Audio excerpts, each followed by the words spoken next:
All right, well, it is that time for your week in review. Tonight, I've got co-host Michael Ritter on with us. You know him best on our feed from covering the SmackDown shows every single week. But tonight, for the first time in 3 months, Michael is back to talk to me about everything going on in WWE as this post-WrestleMania week wraps up. And we're going to get everything going right now. Welcome to the WWE Podcast, your number one source for the latest in WWE news and straightforward analysis. Are you ready to get this thing going? Give me a hell yeah! I said give me a hell yeah! Then let's get this show started right now. Hey everybody, and welcome to your WWE Week in Review here on the WWE Podcast as we roll out of WrestleMania season and we're going into, well, WrestleMania Backlash season. Oh, I hate the marketing of WWE sometimes. But Backlash season is here, and we've got about 4 weeks from now, until we experience Backlash, which will be a lot of WrestleMania tweaks and rematches, but that's what happens when you brand it WrestleMania. So, everybody, thank you again for joining us here on the WWE Podcast. We are very appreciative of taking your time out of your day or morning or whatever time of day it is for you to listen to us, because we know that you have a ton of choices when it comes to wrestling audio. No question about it. But we are here covering every aspect of WWE and AEW, as we have an AEW co-host here that Mimi Burris does an excellent job with. And actually, I believe she'll be having a co-host herself. I'll leave that to her to decide when and how. But keep an ear out for Mimi and a co-host, maybe even as soon as this week, covering AEW. But Michael Ritter joins us tonight to talk about everything going on in WWE. And there is a lot going on in WWE. Yes, we certainly have the rollover feuds that are going to continue into this next pay-per-view. But we do have a lot of things budding and starting. Cesaro and Roman Reigns, to be specific. So we covered that. Really everything that happened on Raw and SmackDown, of course, and as we look forward to WrestleMania Backlash, what that could mean, what Money in the Bank could mean, when Bobby Lashley could drop his championship, a lot of really good stuff. So I hope you guys will listen for the duration of this show. It is one of the longer shows of the week, but I know that you guys hopefully enjoy it, right? I think that you do. I know a lot of people are big fans of our long form audio, and that's what you're going to get tonight. One last thing, if you want to get yourself an ad-free experience of this show, you don't like the pesky ads, head on over to patreon.com/WWE podcast, and you can join us for $1 a month and get all of our library. I mean, we got like 700 episodes nearly, ad-free, and it's $1 a month. You get a shout out on the show, and you also can even come on the show and get a free mug.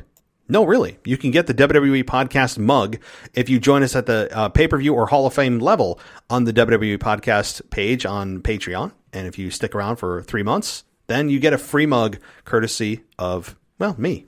So that is actually a thing there, along with a bunch of other benefits. I even just posted a video the other night about the releases and why Samoa Joe was released, a video. So I'm going to be doing a lot more video stuff. And I've also put out a little bit of a feeler for our current patrons and said, hey, what would you guys like?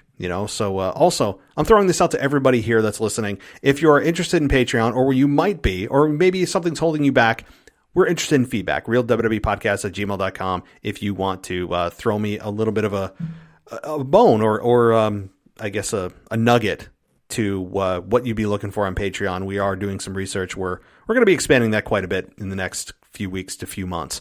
So, okay, enough of that. Let's get to your wrestling audio with Michael Ritter. If you want to join us again on the mailbag show, you can do that. Email us, call us. You guys know the number, or email us if you don't want to call us, and that's cool too. But let's get to it. Follow us on Twitter at wrestling_audio. And everybody, enjoy your day. I'll talk to you next time. All right, everybody, welcome to the WWE Week in Review. Tonight, we've got a co-host back that has not been back in about 3 months, since January, and Michael Ritter, who does your SmackDown review beautifully every single week, is here to join us on the show post-WrestleMania week. How you doing, Michael? I'm doing great, Matt. It's definitely been a long time since I've been on the show, but I've been listening every week, almost every single episode. I enjoy all the work that the other co-hosts do. I know how it is having to make an episode every week, so I respect them for doing it as well, and they all do some pretty good jobs as well. I also enjoy the mailbag show every week. I've noticed that there is a small community starting to build there, whether it's consistent callers or even just listeners who just listen every week and don't call in, because I'm one of those people as well. So I love what's going on here with the WWE podcast. And before I, go too far back and toss it back to you, I want to touch on something that happened. I think it was last week, maybe. Yeah, it was actually last week, right after WrestleMania, when I saw that in the rankings, I guess you want to call it, the WWE podcast jumped up in the wrestling category to number 34. And that's something that I don't want to take very lightly. I don't want to just, push it to the side, because I know how many wrestling podcasts are out there and how hard it is. So just kind of being a small part of it, I definitely take a lot of pride in that. And I know how much work you put into it as well. And just all the listeners enjoy it too. So that's something I feel like, whether you're a listener, whether you're a co-host, or you being the creator, I feel like that's something that everybody involved in the WWE podcast should be a little bit proud of. I appreciate that. And, I'm not here to toot my own horn, but, toot, I guess. But no, I mean, really, I thank you for that. And, it is a team effort. People think that, you're the brainchild behind it. But I'm like, yeah, but I couldn't do this by myself. I'm not going to be recording 9 times a week. That's, certainly a tribute to you, to Mimi, to Anthony DeMarco, to Zach. I mean, up and down the list, it is a really, really great team that we have, and it's big part to you guys, not just me. So, 34. I mean, we fluctuate in the top 50. Sometimes we drop further, then we spike back up. It's very wildly within the top 60, top 70. Then it's all over. But we did tap out in 34 at the right time at WrestleMania, which was pretty cool, and beating out some WWE official podcasts with the bump. Booker T was beaten. I mean, we had a few others that was, it's cool. It is a nice little deal there. But certainly we've got bigger fish to fry. I mean, there's a lot of other major podcasts out there that we all know who they are, and we're coming for you. But before we keep going, though, I want to just give you a second. I know you've got another podcast, and I want you to let the listeners know if they're interested in listening to you regarding football. So you take it away if you want to let them know what that's about. Oh, yeah, Matt, I appreciate that. It's actually called Football Function, available on Apple Podcasts, Google Podcasts, and Spotify. It's just basically your football show, mainly NFL centered. It is focusing a little bit on the NFL draft right now, just giving what time in the year it is. But during the summer, it's going to kind of slow down a little bit. But once we get to the fall and the football season, it's going to pick up in full effect. 2 episodes a week, a preview show, a review show, just talking about all the games, keeping you covered on everything. I'm also going to have another co-host coming on who's going to have his own show called College Football Function. And then I'm also going to try to get a fantasy football host who's going to focus strictly on the fantasy football side of things. So it's definitely going to be something that I'm looking forward to growing. And it's only been around for a little bit over a month, but there is about 13 or 14 episodes already. So if you guys wanted to go check it out, and I would definitely appreciate that. Yeah, definitely, guys. If you're football fans, which a lot of wrestling fans tend to be, go check it out. I know I will. I'm a big fantasy football fan.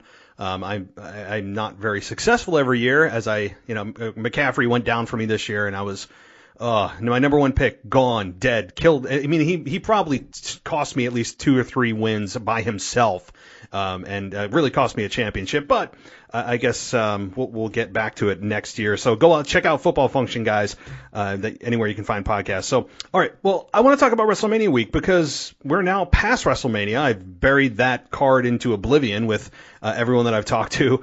But I want to now look at the card moving forward. And yes, we have some new rivalries brewing with Cesaro and Roman Reigns. We have some old ones that are continuing through WrestleMania Backlash in about 4 weeks now. So give us a lay of the land, Michael. What are you excited about what's going on? Are you, as far as up to the WrestleMania Backlash pay-per-view, or are you kind of expecting more of the same and just exactly what it is? It's a WrestleMania Part 2, or the leftovers of WrestleMania in terms of a pay-per-view. Well, I guess first off, I will start there. I'm not a huge fan. Like I know you're not either. Just the whole WrestleMania Backlash thing. Like I don't like things like that. The whole time that it was called SmackDown Live, I never once called it SmackDown Live. I always referred to it as SmackDown.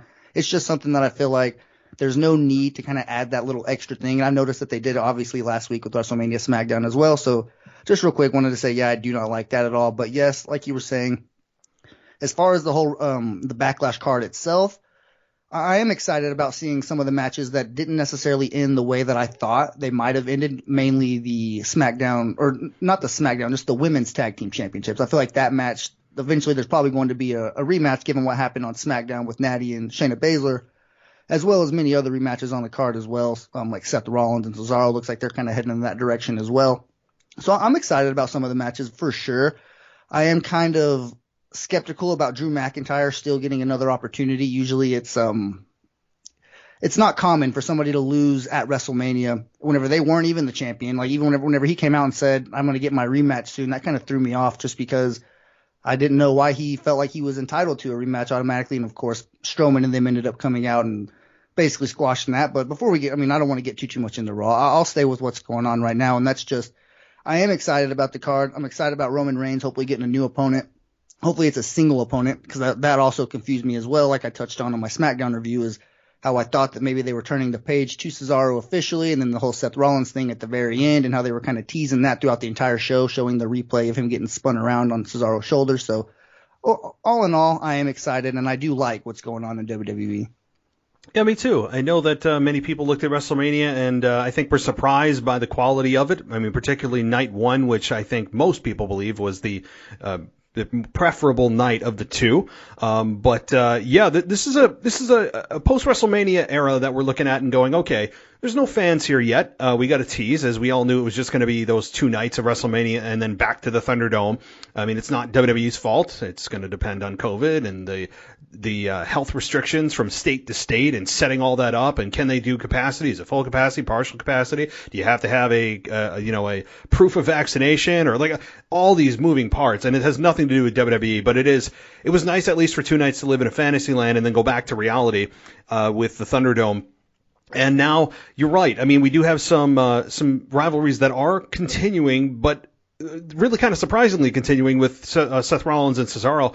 I guess we'll start there, which ended SmackDown, and Cesaro and Jey Uso had their match after Cesaro tried to get to Roman Reigns, and Roman Reigns didn't even give him the time of day, turns around, leaves, and then sits in his boss chair that he likes to sit in every week, and Paul Heyman advising him, and main event Jey Uso steps up and challenges him instead, and we got a really good match from these two.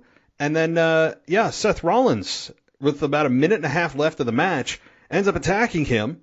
And I wasn't disappointed, because this is the second match that I would assume, if they're going to have a match here, this would be the second part of their program going into WrestleMania Backlash. But do you think that, given this, it's going to be a Seth Rollins versus Cesaro match at WrestleMania Backlash, or is Seth Rollins going to just be a stepping stone that Cesaro is going to have to get through to get to Roman Reigns at Backlash?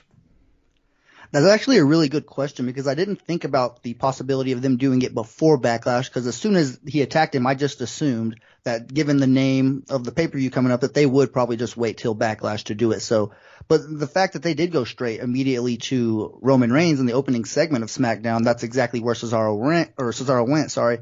You can just tell that that's obviously the next step for him.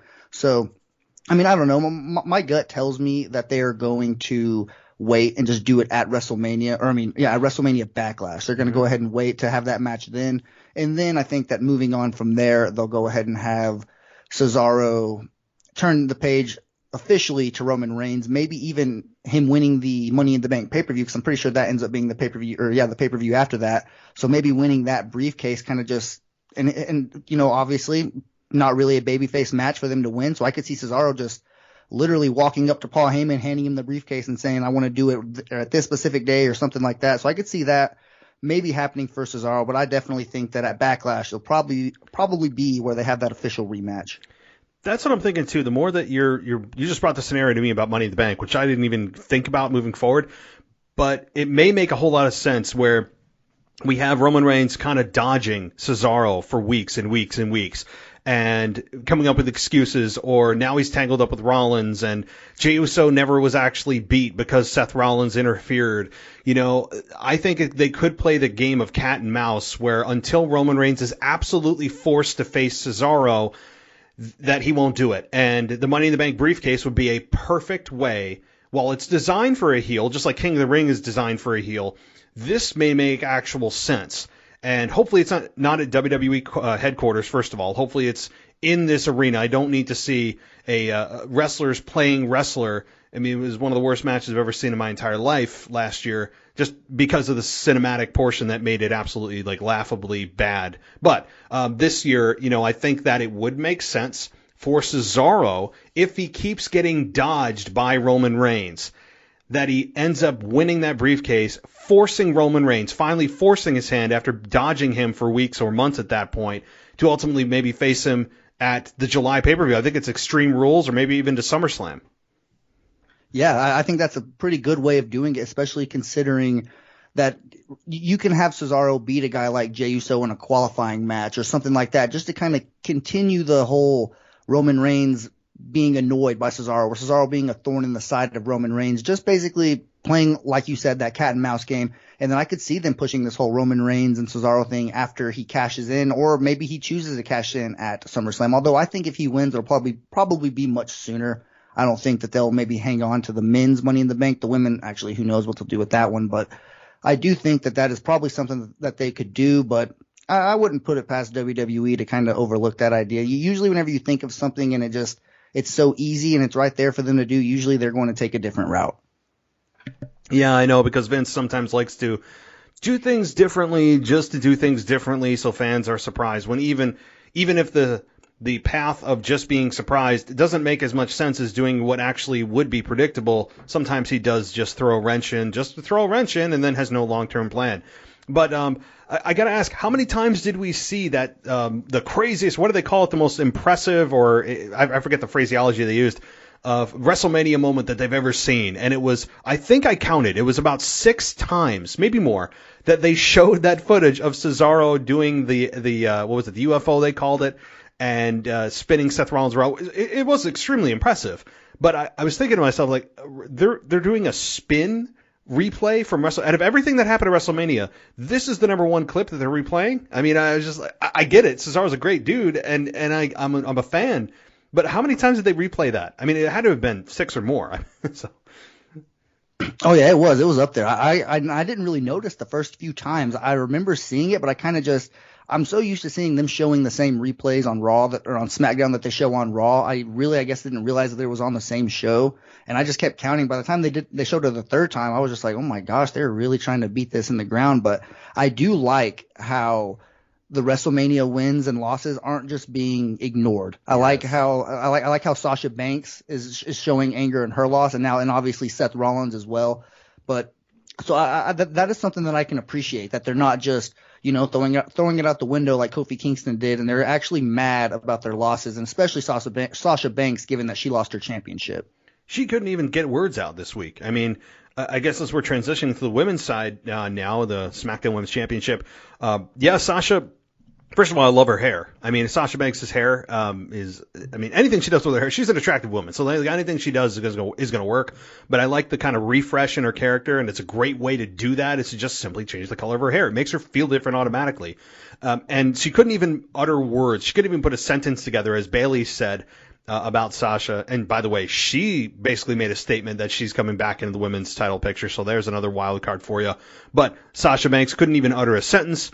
We got the great celebration with the Street Profits and Bianca Belair out there celebrating, and that was it was a cool moment for her. She's one that wears emotions on her sleeve, but I don't think that's a bad thing. I think most fans feel what she's feeling, and we got the old anything you can do if you just dream hard enough, you can do it too, which I'm not a fan of. Okay, every time a babyface ends up winning at WrestleMania, climbing that mountain, regardless of who it is, they always have to, for whatever reason, have that mission statement or that feel-good moment of, everybody, if you dream hard enough, you work hard enough, you can do it. I don't like that stuff. It's number one, it's extremely formulaic. I'm a massive Bianca Belair fan. I'm not, crapping on her about it. It's just WWE that always seems to be the one to drive that message home when they're a babyface. It's a little bit too sweet and loving for me. I wanted a babyface with a little bit of an edge.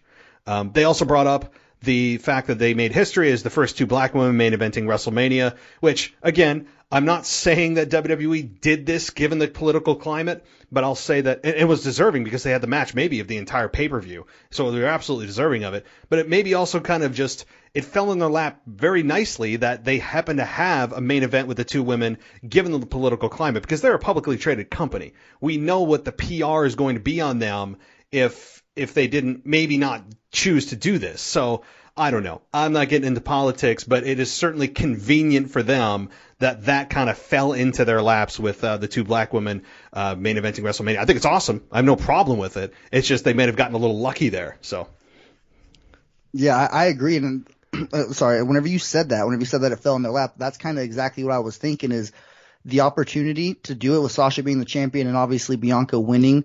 I feel like the PR side of it is what made it a lot easier to pull the trigger and say, okay, this is exactly what we can do. And we can give them that main event spot because, like you said, they definitely are worthy of it. And the match delivered and it lived up to it. And it was one of the best matches on the card. So I'm excited with how that ended up and just being able to make history. That's something that WWE loves. So it's a win for the wrestlers and it's a win for the company. So, they're going to take that every time. Yep. No, definitely. And outside of the whole race thing, I have no problem with that. Like, I love Bianca Belair, I love Sasha Banks, and they were certainly deserving. I want to make that clear that I don't think that they only did it because of that. I want to make it clear that I believe that they were deserving. You think they're deserving, so I want to make that very clear. But the one thing outside of that whole race thing and making history, which is fine, is that everybody always has to talk about making history, right? Like, a race aside, it could be the first women's this or the first match of this. It doesn't even have to do with gender or race. WWE, in the promos that the wrestlers are conveying, it feels like they consistently have to have the wrestlers say, and we're going to make history. It's like, no. Making history is a side effect of what you're going to do. Don't talk about making history. That's like the quiet part you don't say out loud. We know that. Just Matt. Yeah, go ahead. And I'm sorry, I don't mean to cut you off here, but I just want to kind of throw it in because you brought that up. I saw WWE and maybe even Stephanie McMahon herself actually tweet this week. They showed a picture of like a female photographer and they said that she's the first ever female photographer to be out there. And I was like, okay, for one, you're reaching bad to expose that. And for two, why would it take so long? I mean, female photographer, that's why is it in 2021 that's the first time that you can actually do that? Photography is not something that it's not like they're getting the main event spot in WrestleMania. That's something that could have happened a long, long time ago. Yeah, that's actually something you don't want to promote, WWE.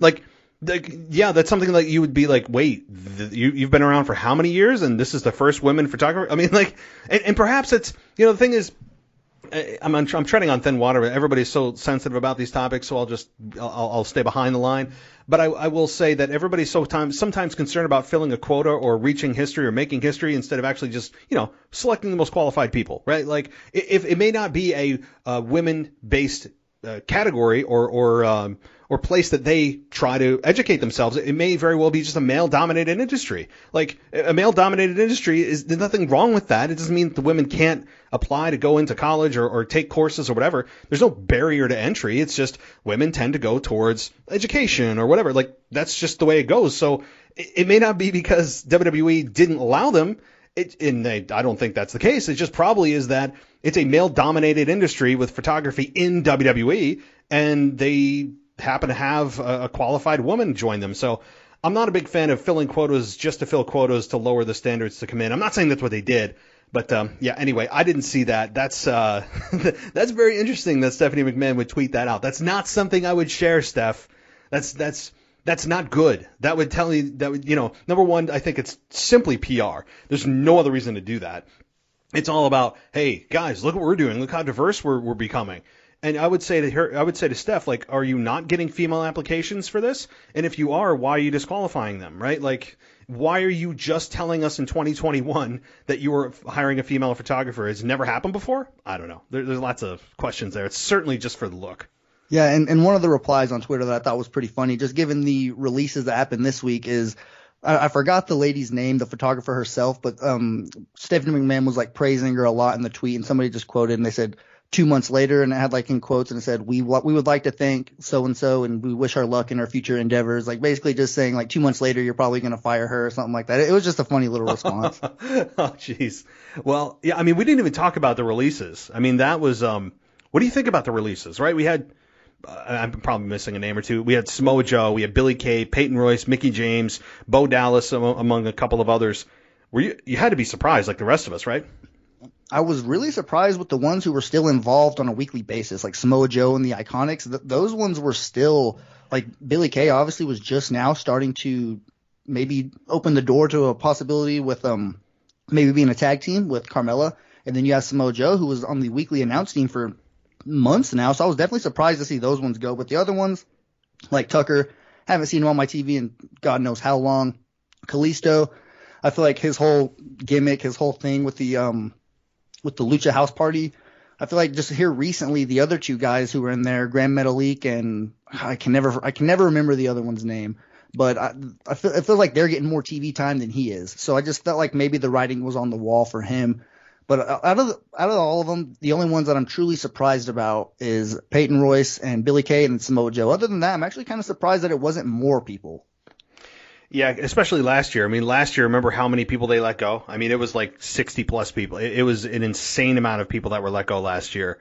And I know Drake Maverick was the one that started to pull on heartstrings last year, and he eventually won his way back into NXT and all that kind of thing. But, this is I had forgotten about Black Thursday. I was so wrapped up in WrestleMania. I was so exhausted from WrestleMania week. I'm like, oh, that's right. The Black Thursday that follows WrestleMania is never a good day to be a talent. That you're never 100% sure that your job is secure. And I was surprised about Samoa Joe too. I guess that they felt that he was, probably injury prone, not able to make an in-ring return, was not adequate on commentary, at least not enough in their eyes to keep. I mean, otherwise he'd still be there. Peyton Royce and Billy Kay, I mean, we could write a whole documentary on them. I mean, we really could, as far as the misuse of them. Like, what the F are they doing? I mean, these are two great talents that they should have never, ever broke up in a tag team. And a tag team division that, by the way, you're supposed to be bringing up because you just created a women's championship for it. I mean, that is a whole story in and of itself. But Samoa Joe was very surprising. Yeah, no doubt about it. And I feel for all these men and women that are probably looking for work. And yes, AEW is there, but they're not going to take every one that gets fired from WWE. There's no guarantees there. They can only fit so many people. Yeah, and especially Billy Kay. She's the one that I was really having a hard time figuring out where she could go. Obviously, the connection with Sean Spears, a.k.a. Ty Dillinger, being married to Peyton Royce, that's an obvious one going there. Samoa Joe, just strictly from a talent standpoint, you could see him going over to AEW as well. But Peyton Royce is somebody who I felt like should have stayed. I hope that, and you've seen WWE do this before. I mean, there's been a lot of people who have left and then eventually come back. And hopefully at some point we can get a return of the Iconics of the WWE, because that's the one that normally I can accept it and I can kind of move on and just say, all right, well, I mean, I guess we can just get used to this. But for some reason, that's one that's still kind of just sticking with me. And I really think that was a bad decision.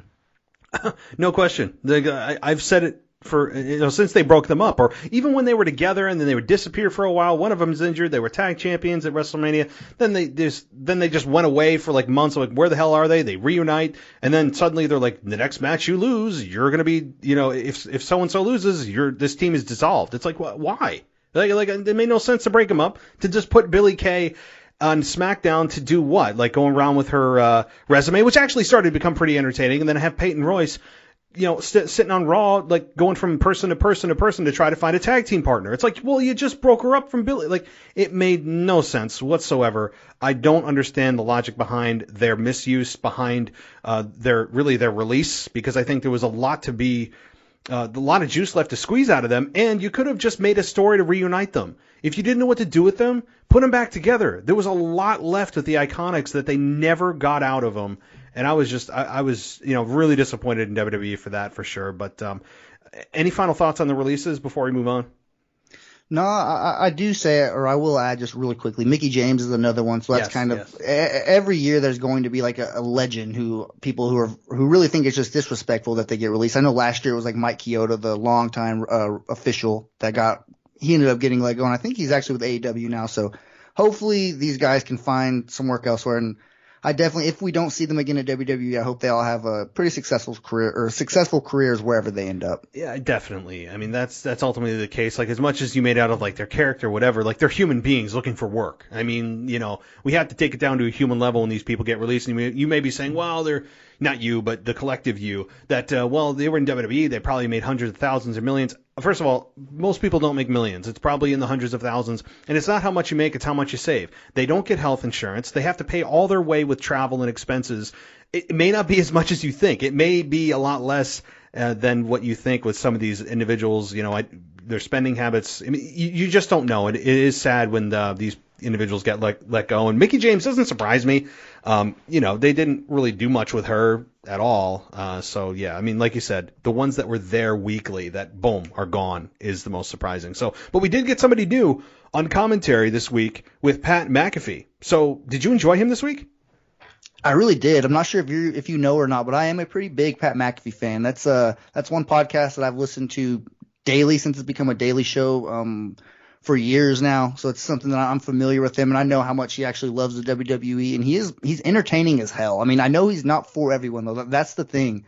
He said multiple times, he's like, I know that I'm not for everyone. I know that you might not like me, but if you don't like me, there's probably a pretty good chance I don't like you either. So I mean, it's just one of those things. He's real comfortable in his own skin, and I feel like if the WWE fans will just give him a chance, I think that, and if he can get comfortable and actually stay there for a while, I think that he can actually add something to the product, and he's actually going to. I mean, he's not as good as Corey Graves. I'm just going to go and get that out of the way. There's no way Corey Graves is one of the best in the business right now. That I mean, arguably probably since JR. He's one of the greatest commentators, or besides Michael Cole, of course, just one of the greatest commentators that we've had in recent years. So him replacing Corey Graves, he does have some pretty big shoes to fill. But I will say that he's one of the best guys speaking into a microphone just in general right now. And that's outside of wrestling, just anybody with shows and stuff. He's got a good thing going. He's got a huge following. So I know why WWE did it. They're probably trying to bring over more fans. So that's just one thing that I think that is going to be successful for him, because he's been promoting it on his show. I mean, he left it as a surprise until it was announced by WWE. So he didn't really get to tell the people on his show, but since it was announced, he's been hyping the hell out of it on his show. And I do think it's going to work out I don't know, because it's one of those things where he's never really had like an umbrella over him. He's never really like on his own show, he's able to do what he wants, say what he wants. So it's never really been like where he's had somebody breathing down his neck. So I wonder if he's going to be able to work in that environment. But as far as him having the capabilities to actually be on the announce team, I think he's going to bring something to the company, and it's going to be a good hire if it can actually get going, actually last more than a few weeks here. Yeah, I hope it's long term. I really enjoyed him on commentary. For the first week in joining Michael Cole, he did as good that I've ever heard from anybody from a first time sit down with Cole on SmackDown. I mean, I remember when Byron Saxton first got started, and I couldn't stand him on commentary. To some degree, I still can't with certain things he says. But he improved slowly over time. Samoa Joe was a little rough around the edges at first, and he kind of was polished, and it took some time for him. And I think he finally started to really be an asset to the commentary team over the last several months, really started to find his footing. And then obviously he gets let go. But this was the first time that I've ever heard someone just get slid right in, boom, and he immediately feels like he belongs. Like immediately just kind of slides in like you didn't even know that he was the first. It was his first night there. So congrats to Pat, and I hope he sticks around. I really enjoyed his commentary. Was it perfect? No. Did he overemphasize some things, and certain things he said didn't make sense? Yeah, there's a couple things he missed here and there, but I think he did an excellent job for the first night. I like the sound of his voice. It's different. It doesn't sound like a wrestling commentator, if that makes sense. He kind of sounds like just a sports commentator, which I don't know if that makes sense to anybody, but it does. It's got a nice sound to it if you've never heard him before. I hope it's long term. Do you know if it is long term? If this is like a permanent gig? Have you heard? No, I haven't heard it. It is, yeah. It as far as like basically they're going all in with this, and that's something that because they had Michael Cole on the show on Pat McAfee's show on Friday, and they had an interview with him, and they basically were talking about that. Pat McAfee, he actually just got a house in Tampa Bay, like in Tampa, where they're doing the whole Thunderdome thing. So he's there for the foreseeable future, probably until he stops doing it. I do think that that they're going into this thinking that is a long-term thing if it works out. And I think that if you give him a challenge, he's probably going to try to, sink his teeth into it. But I will say though, Michael Cole is the one who advocated for this. So that's one thing that I do kind of keep in mind. Like, all right, if Michael Cole wants him to be his partner, then that actually speaks volumes, because I trust Michael Cole's opinion whenever it's referring to things like that. And kind of like NXT, that's kind of how, because it's hard to get people to watch NXT, you know, like people who are hardly even, like my friends, hardly even watching the main card, like the main product. So it's hard for me to kind of say, hey, well, you need to watch this developmental, quote unquote, you know, because they have some good stuff going on there. But what's my main pitch to them is that Triple H is running it. So a guy who you know from way back then, yep. And you basically just you got to trust his vision, and you got to trust his outlook and his plans on building. And NXT is pretty damn good, I will say. Not to get off topic, that's kind of just one thing I'll say is that Triple H is very good at what he does. So. And I got super off topic, but I'm sorry, but Pat McAfee, I do think it's going to be a long-term thing, and I really hope it is. Michael Cole being an advocate for it definitely speaks volumes to me, and just being a fan, like it's just pretty cool for me knowing that the WWE podcast and the Pat McAfee show were two of the main shows that I listened to for like years before I ever even got into podcasting. So it's just kind of cool that he's now on the show that I cover that I cover for another show. I mean, it's kind of confusing to explain, but you get what I'm saying pretty much. No, I hear you. That's really cool. And I actually have not listened to his show, so I need to get on the ball there, because I feel like I'm missing out on his show. So the other thing I'll say is perhaps also what helped him is it's a 2-man booth. It was a 2-man booth on Friday night instead of a 3-man. There is such a difference. To me, 3 is a crowd. I don't need 3 commentators on the desk. 2 is enough. You have color and you have the play-by-play. End of subject. I don't know why they tried to reinvent the formula over the last several years. To me, color and a play-by-play. End it. I mean, it's simple. It's easy to follow. You don't hear 3 voices. You only hear 2. You know what role each person's in. Pat McAfee is obviously in the color role right now, and he seems to be kind of the heel commentator. He was sympathizing with Roman Reigns and others. I really enjoyed him, and so I hope it goes back to a 2-man booth. Did you feel like that as well, or do you want 3? No, I'm with you on that. I think a 2-man booth, it's what I was used to. It's what I grew up with Jerry the King Lawler and JR. I think the 2-man is perfectly fine, especially whenever you consider that at least 40% of the matches you're going to have most likely a special guest commentator or somebody out there who's going to be added to the booth. And I feel like mainly like when you look at the Raw side, it's basically been a revolving door with who's been that main guy, like Tom Phillips. I'm not sure where he went. They never really touched on that. And the new guy who was in there, he didn't do bad. I noticed he really didn't refer to the moves like by their real names. Corey Graves kind of had to pick up and lead into the commercials. You know, like we all catch on like, ooh, this triple threat action continues and stuff like that. I noticed Corey Graves was having to do a lot of that from the color spot. And just as far as the new guy goes, I hope he does get better, because whenever Byron Saxton looks like a polished veteran next to you, then really you got to work on something. That is true. Byron Saxton, look, I mean, the guy, I don't know. I don't want to get a Byron Saxton rant, but he's improved from where he was. But man, I just don't enjoy him on commentary. He's a tongue-in-cheek commentator. He's always got like a smile on his face. He says the word message about 18 times during the show. Everyone's sending a message. Everyone's got a statement to make. I mean, come up with some new vocabulary, please. But yeah, I'm not a Byron fan on commentary per se. But all right, well, let's move on here. I want to get into a little bit of Monday Night Raw. Kind of bounce around here, but I want to touch on this because it's one of the big ticket items. Bobby Lashley is going to be facing Drew McIntyre once again. That's okay, I think. But going into WrestleMania Backlash, as we'll just call it here, Backlash, in 4 weeks, and they'll be facing each other for the WWE Championship. And interestingly, at the end of this match between Drew McIntyre and Randy Orton and Braun Strowman in the Triple Threat, we got a Retribution interference, although I don't know if they're going to be branded as Retribution anymore, because they seem to be as maybe hired guns from MVP, or maybe they are just joining MVP and Bobby Lashley. But Slapjack and Mace end up joining the beatdown of Drew McIntyre, giving him, I think it was like some kind of double choke slam or something. And that was to end Raw. So what do you think about this rematch? Number one, do you agree with it? And number two, the interference from Retribution.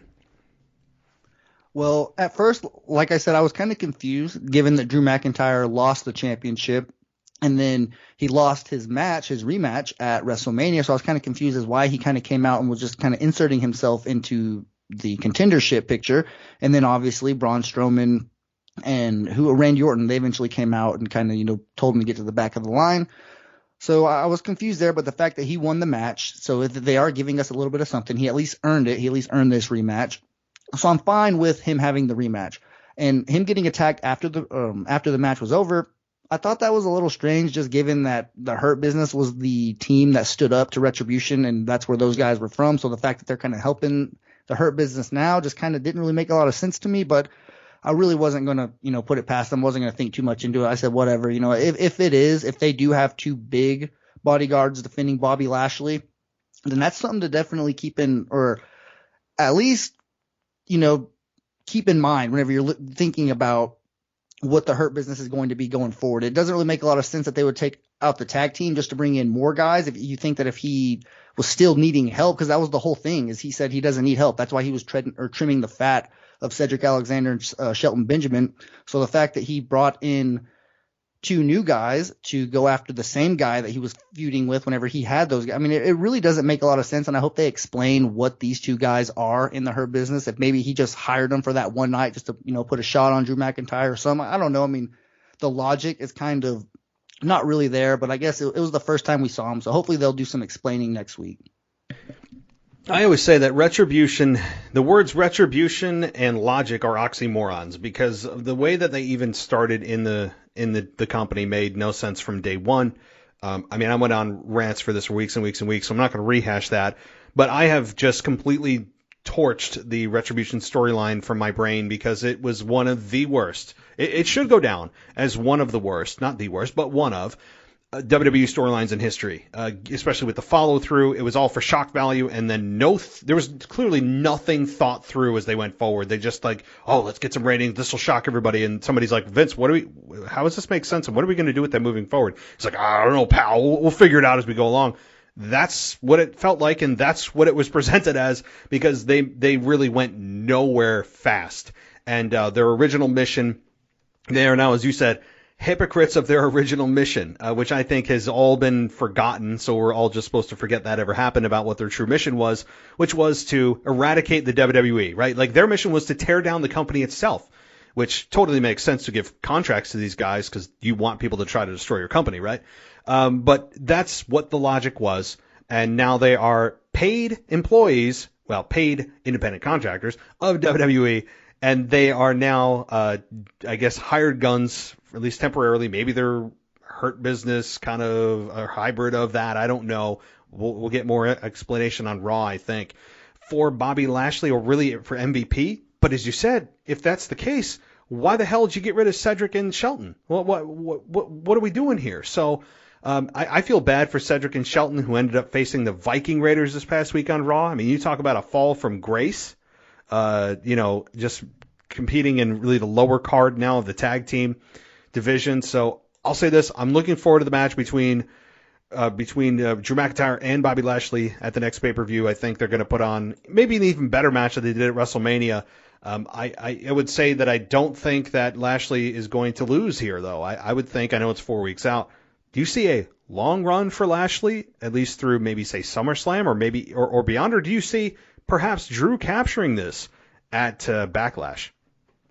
I think they're going to go more for the long title run route, just given with how they're handling all their other top championships. Look at Roman Reigns. You can even look at Walter from the UK yes. NXT. There's several title runs. Even Adam Cole just recently. I think that they're finally starting to come on and realize, okay, we got to start building up these championship runs whenever they happen. And just looking at how rare this one is for Bobby Lashley, and just the attention that he's getting on a weekly basis. I think that with MVP, they finally have something, and it fell into their lap. I know they didn't plan for it to be this. They probably thought that it was going to be just upper mid-card at best. So the fact that he's actually captured that WWE championship, I think it's going to be pretty long-term. I do think SummerSlam is the floor. It's the absolute soonest that he can lose this championship, because he's not a young Randy Orton who lost it a month later. He's not just some young guy who they're not really sure. He's carried championships before, just not the big one. Now that he finally has it, I don't see no reason for them to take it off, unless it's to a guy like Brock Lesnar, or maybe an NXT call-up who's,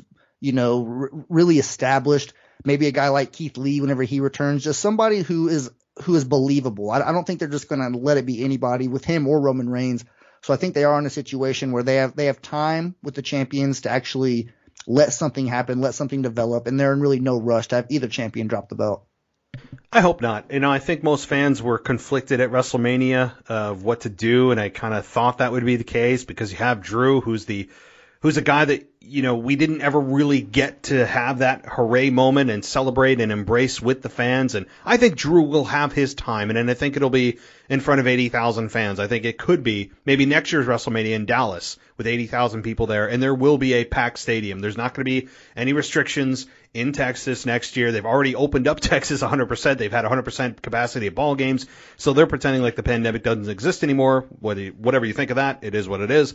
But hey Matt, yeah. Have you ever been to Dallas? Other than the airport, no. Yeah, I've been to the airport too a lot lately. It's usually where every single flight I go on, I Yes. have to go to Dallas. But as someone who lives pretty close to it, I mean, I say close. And even though I'm in the same state, I'm still about 6 hours away from it, so it's pretty far. But I will say Dallas is one of my favorite cities in the entire country. So it's something that if you are able to maybe somehow get to that WrestleMania, I would definitely do it. I know Ashley said that she's going to try to get there. I'm not sure if she's ever been to Dallas either, but it's not only is it WrestleMania, but the city itself, you'll leave there extremely happy that you went for sure. But go ahead and say what you were going to say. All right, cool. Maybe we'll start it, like I said, for Ashley, or just a GoFundMe for all the WWE podcast team members to get to WrestleMania 38. How about that? That sounds like a blast. I really would. Like I said, everything, there's a Southwest hub in Dallas, which is why a lot of you change planes or whatever in Dallas, but most people go through Dallas at some point or another. I use Southwest like almost exclusively when I fly. So yeah, cool. I mean, I would be all for it. It's just, hey, I mean, the problem is, I've got like so many commitments at home. I've got, my wife's pregnant. I've got a kid. I've got, like, it's just like it's insane. So it's all just like personal stuff that I don't know. But hell, yeah. I mean, I would love to. Maybe I can try to squeeze that in. But yeah. Of course. The suggestion obviously coming from a 27-year-old guy who's single and has no obligation. So I definitely understand. Man, I remember. It's not as easy yet. No. Trust me, I'm jealous in a lot of ways with that, just because you don't understand how free you are. So enjoy that. It's it is the time of your life you look back on and be like, man, I didn't realize how much time I had. So do everything you can, dude. I just got to say that. All right. Well, moving on here, I do want to also touch on Randy Orton and The Fiend. That's not continuing. It looks like Bray Wyatt went on a random rant this week in his Firefly Funhouse, which I didn't quite really understand, other than apparently he's just getting a fresh start. But we have Alexa Bliss with her explanation, and her explanation is that she didn't need the darkness, or that she felt that maybe she was being held back by the darkness. And she introduces Lilly, which is her little, like, scary stuffed animal that she created, apparently, or demons gave to her or something. And I'm a big Alexa Bliss fan. I love what she's done with The Fiend. I was always of the belief that after WrestleMania, she should have her own storyline. Even if she's still associated with The Fiend, she could still do her own thing and not split them. I still don't understand, though, at WrestleMania, how that was actually a turn on The Fiend. All she did was sit there. I mean, she sat there with a bleeding crown. How was that exactly turning on The Fiend again? No one explained that, unless I missed it. But we got Alexa Bliss basically saying that, yeah, she's moving on from The Fiend, and she doesn't need him, and she's being held back. So it apparently looks like she's going to be unleashed on the women's division, which I'm really excited to see. Really excited to see how that all works, and when she implements her powers, which I don't know how she's going to do in front of a live crowd, but hey, do the theatrics while you're in front of the Thunderdome. I'm a big Alexa Bliss fan. I'm excited to see what she can do, but are you kind of disappointed in what they've done with The Fiend? And yes, we all know he lost in one RKO. I don't know. What's your whole deal in this situation? What do you think? Well, just talking about The Fiend really quick, I am a little bit disappointed with how they've handled that whole thing. At one point, I was like, man, WWE has something here. Like whenever he first came out and they were charging, I don't remember how, it was thousands and thousands of dollars for that replica championship that was like Fiend themed. So that's one thing I was just thinking, man, and there were actually people who were buying them. So that's just, I knew that he was over. They were trying to book him as a heel. I believe they were trying to book him as a heel, and it was just not happening. He was way too cool. He's really something that really has never been seen before, and I knew that it was going to be tough.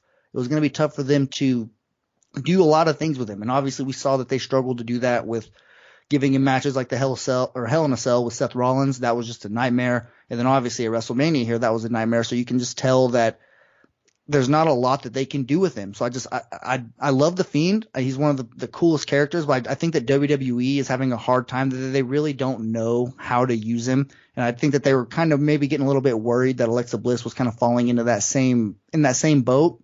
So they decided to do a little bit of different things with her, even though they're staying in the same, kind of gimmick with her, kind of being that she still has the gloves on where they say play in pain. And she's still swinging on the swing set. They still have the whole Firefly music, so she's still involved.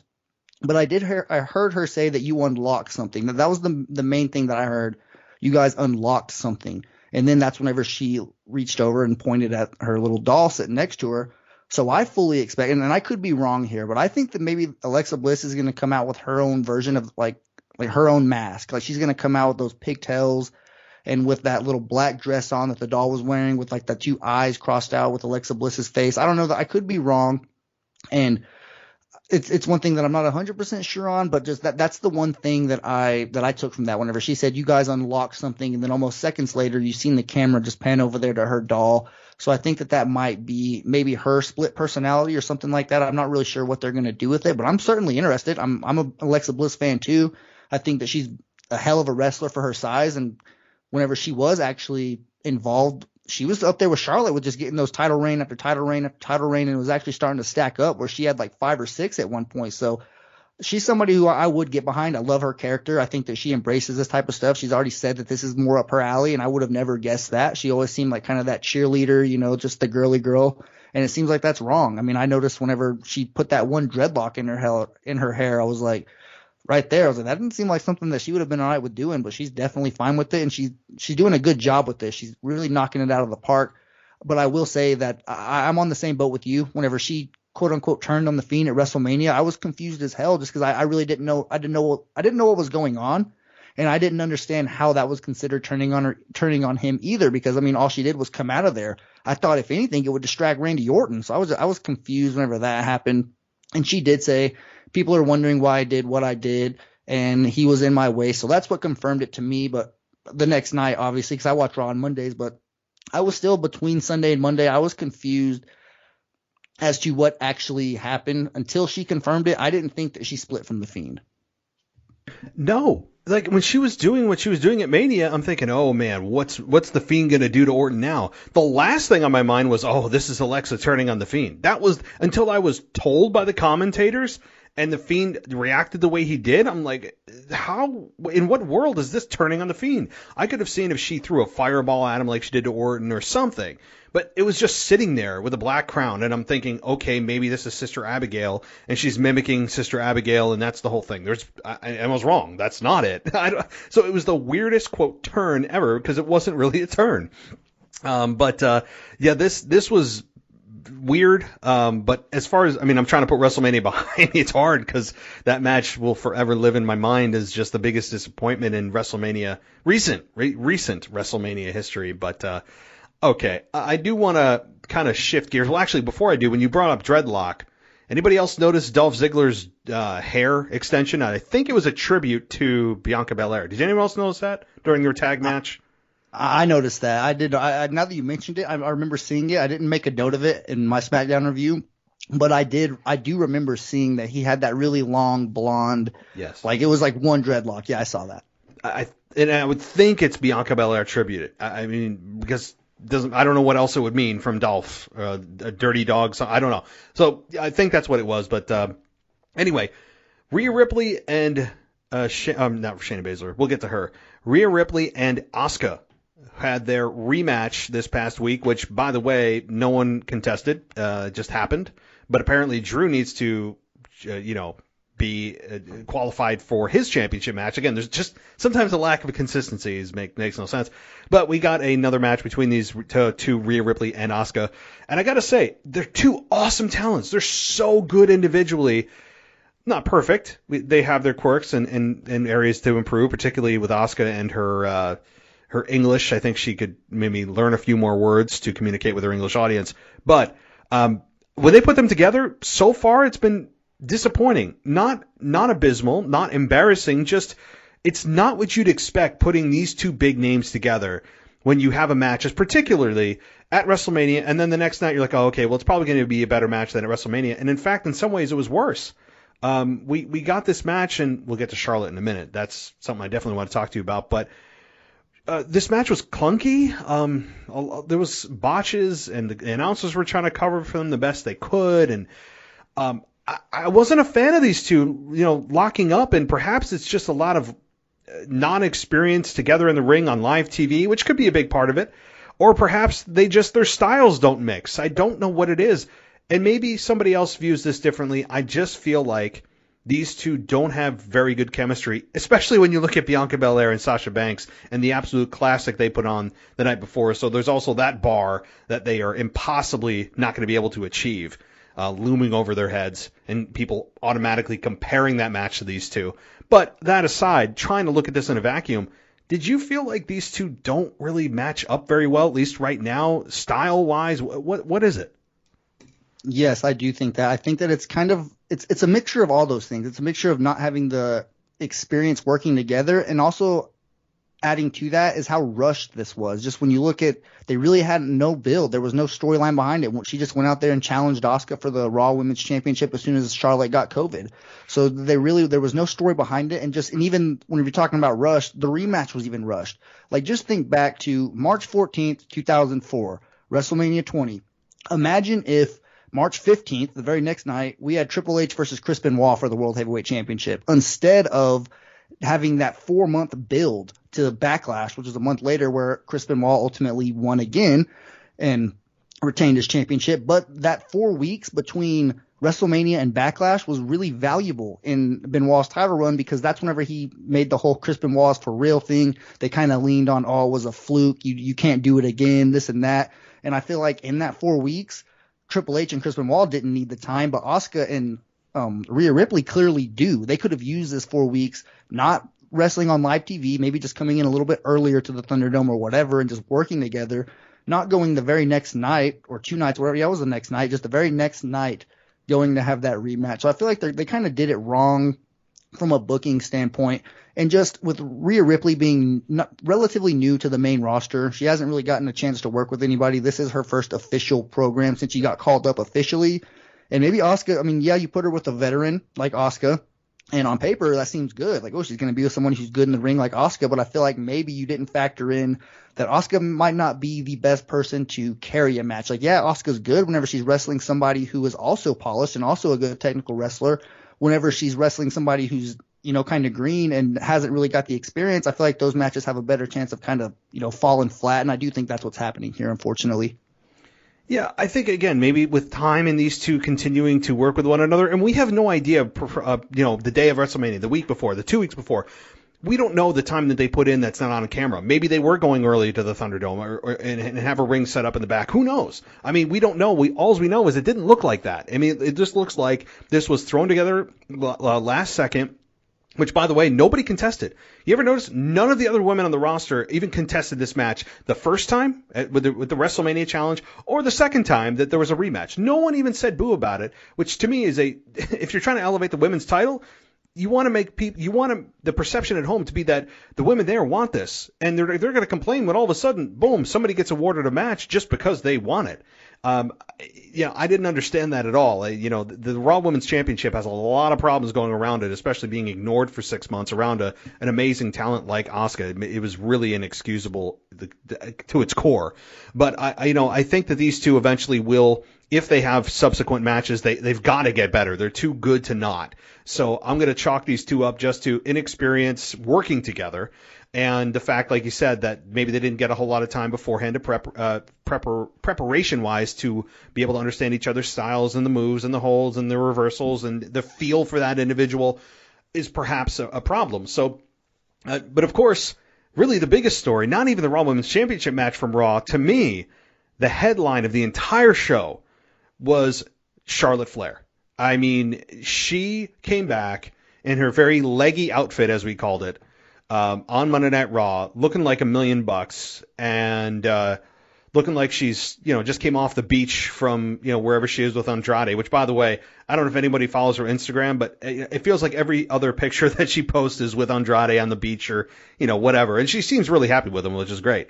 But she comes out and she feels so fresh. Like, it's Charlotte Flair, but is it really Charlotte Flair? I mean, she came out and cut an awesome promo, really kind of treading the water of breaking the fourth wall, like straddling that line of talking about the storylines that she was involved in, saying she had no control. She didn't say the word storylines. She didn't say that. She didn't say the word programs. She just said, I was involved in things that were out of my control. Asuka needed a tag partner. My dad came in and made a fool of himself.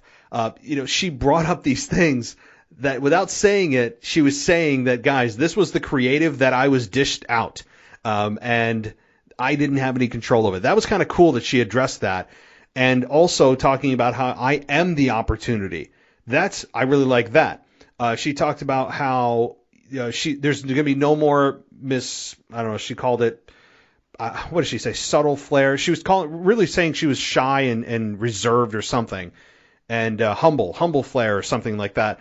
And again, I'll say, as a queen, telling everybody to bow down to you for the last 5 years is not humble, but okay, fine. Maybe internally is the battle you're talking about. But she felt like she was just totally refreshed. She stole the show, in my opinion. And yes, she attacked Asuka and Rhea Ripley during their match. I loved this. What did you think about Charlotte Flair's return and her promo?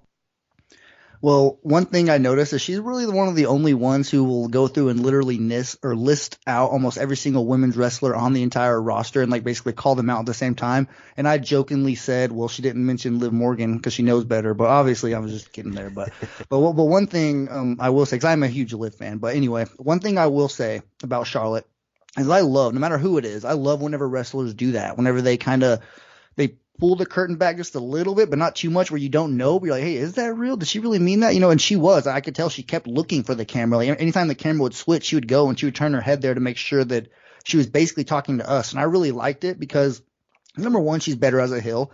And I just feel like this version of her as a heel, because she kind of got almost forced, at least from our public perspective, she got forced in it, like being kept off WrestleMania for maybe even personal reasons, the whole pregnancy scandal, whatever that was. I know it's not like a scandal, but the speculation about all that.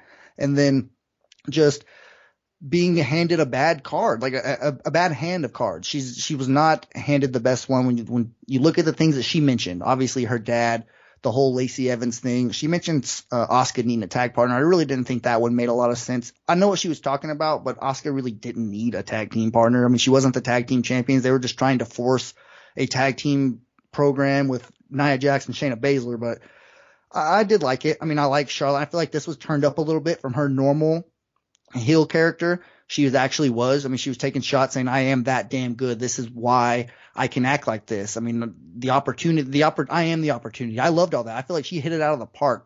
And like I said, just going through listing all the wrestlers who just really do not compare to her at all.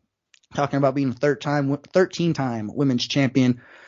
I love it. I think that they're definitely going to get the most out of Charlotte whenever she does this. And now that I kind of am thinking about it, that's probably why they ended up having that match on Monday Night Raw immediately following that, just so they can hurry up and get Charlotte involved in this. And it's probably going to be a triple threat at Backlash. So kind of reversed. I made the comparison to WrestleMania 20. It was a triple threat at WrestleMania with Shawn Michaels. Ended up being the one-on-one match at Backlash. I think they're going to kind of maybe do it reverse, the one-on-one at WrestleMania. And now we'll get a triple threat at Backlash.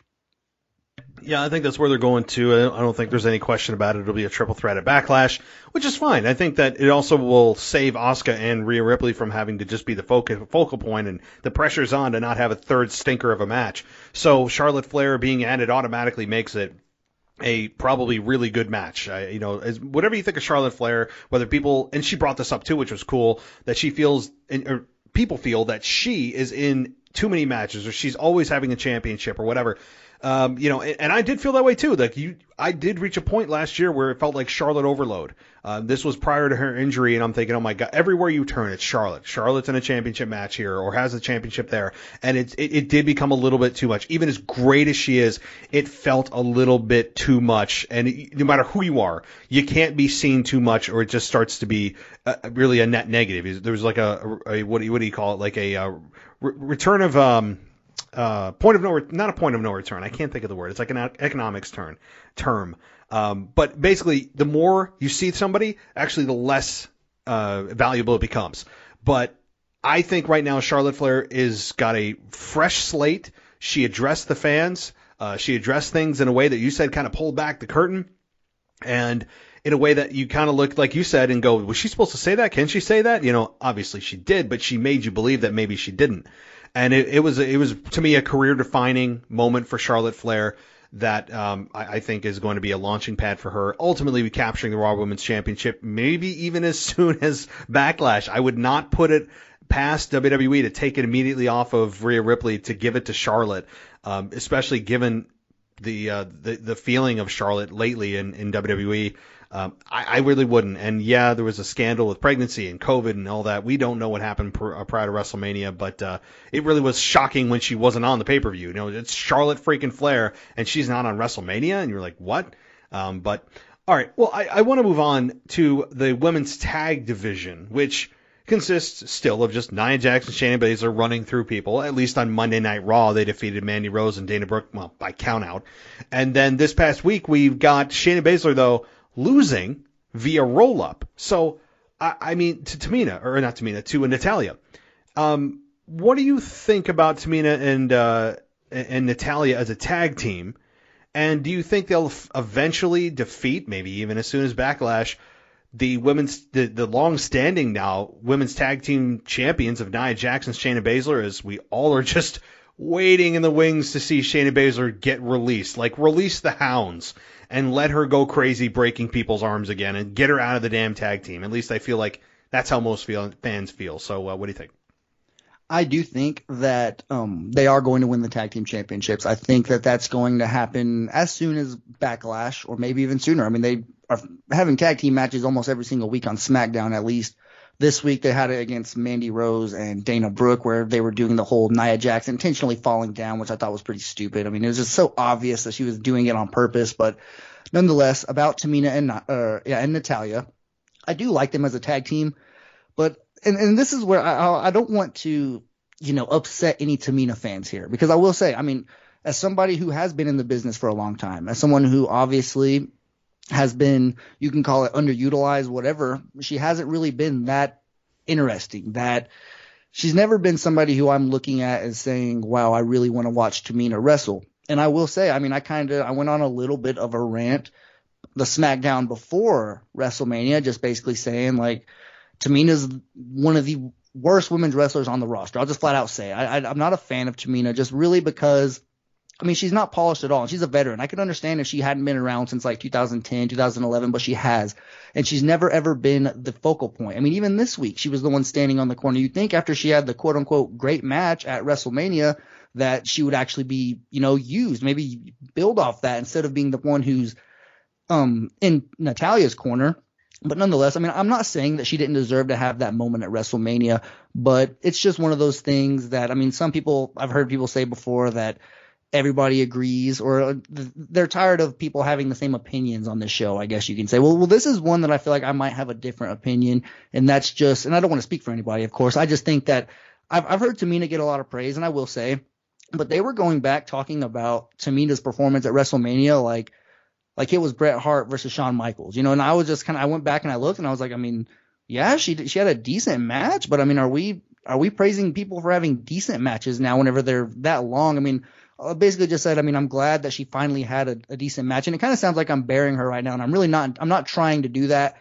It's just one of those things that, I don't know. I just wasn't a fan of the the hype that I guess they're putting behind Tamina, basically saying that, oh, she's always been underutilized, always been this and that. I'm just like, well, I mean, she's not that good. Like, I mean, she doesn't help herself. I will say though, whenever she kind of had those little vignettes she put on her own social media a couple years ago of her like in the straitjacket when she was like kind of doing that, which absolutely went nowhere.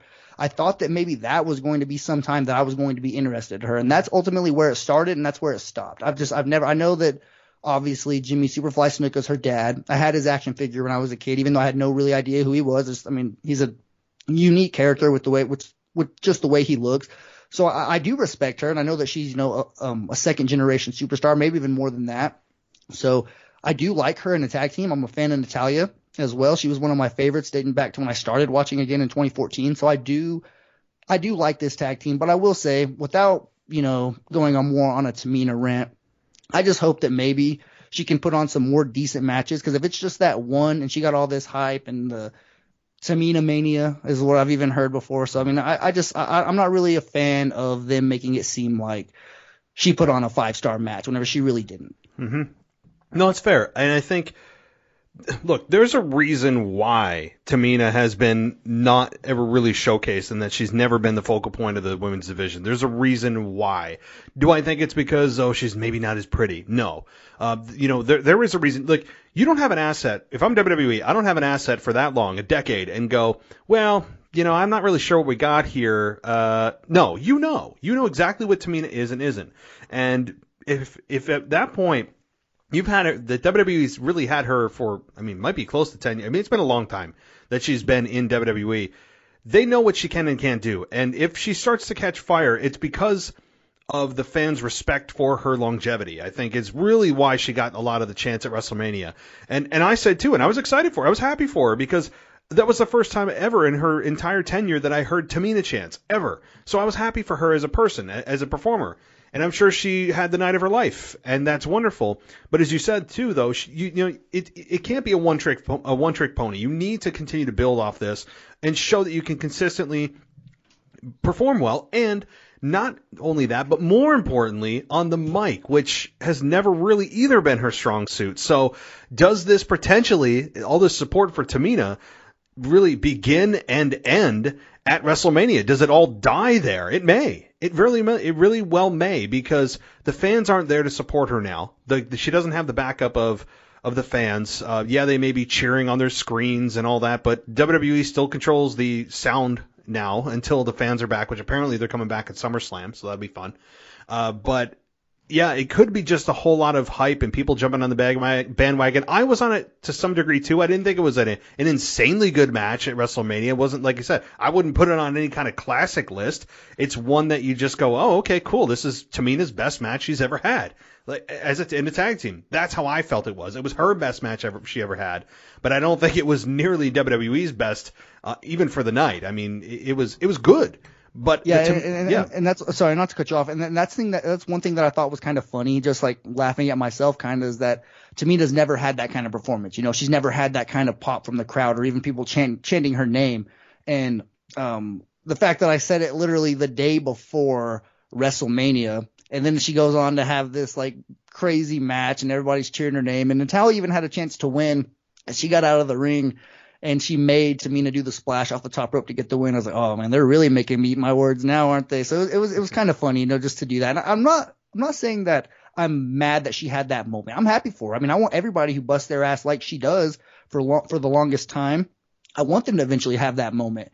I guess it was just the repetitive hype. I don't know. I guess it's just one of those things. But maybe I'm grading the scale too hard. And it does have nothing to do with looks. I do want to add on to that, just because some of the things that annoy me with Tamina, as far as like in the ring, are some of the same things that annoy me with Mandy Rose. So, one of the most beautiful women's wrestlers on the roster kind of grinds my gears in the same way as Tamina. So it definitely has nothing to do with looks.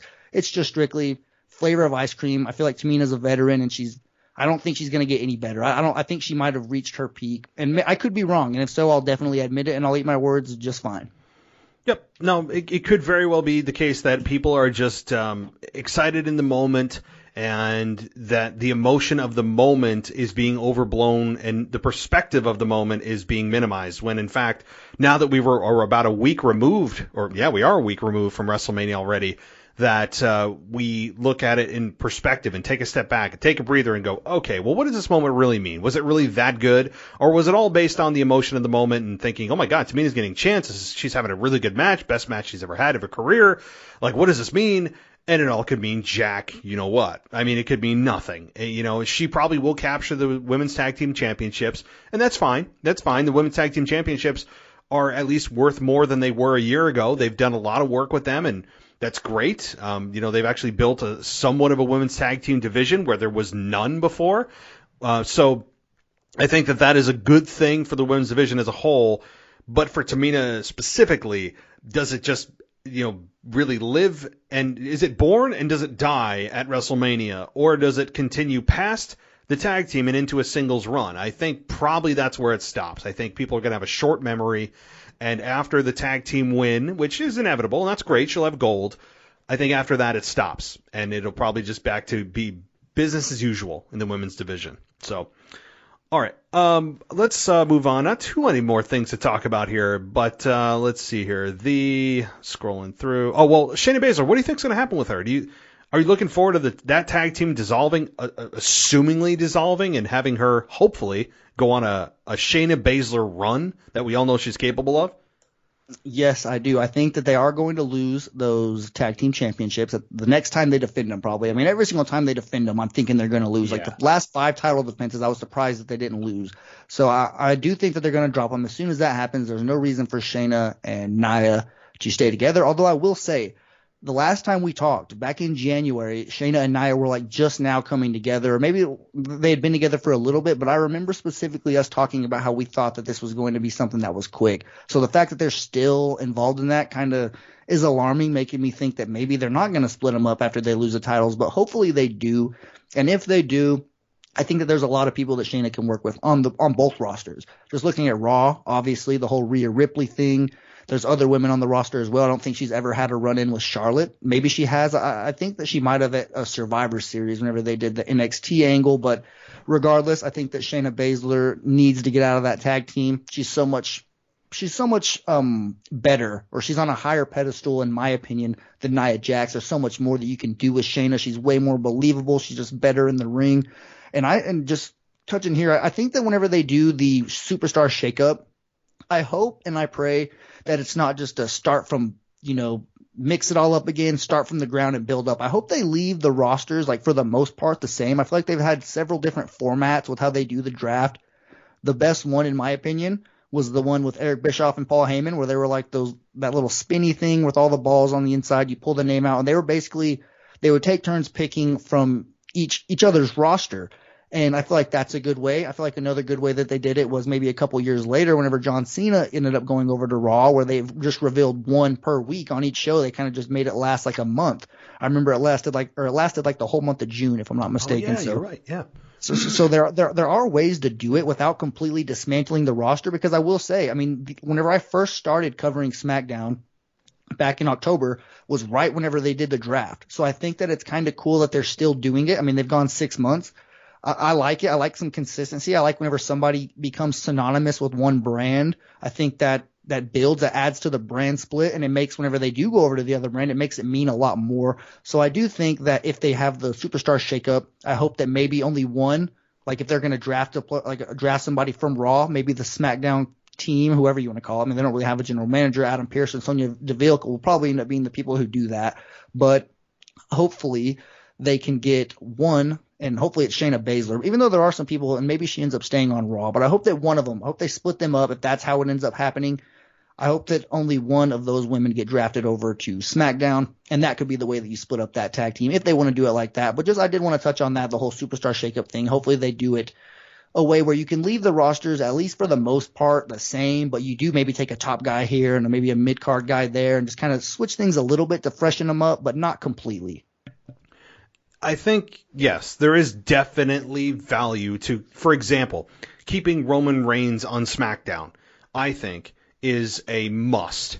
Not that he couldn't be on Raw. He's been on Raw he was on Raw for like 5 years. I mean, but I think he's done such good things for the SmackDown brand that he has almost become the brand. He's so damn good. And the whole show does really in some ways circulate around him. And a lot of things he said in his promo, that everything orbits around me, it's kind of true. I mean, that's also part of it.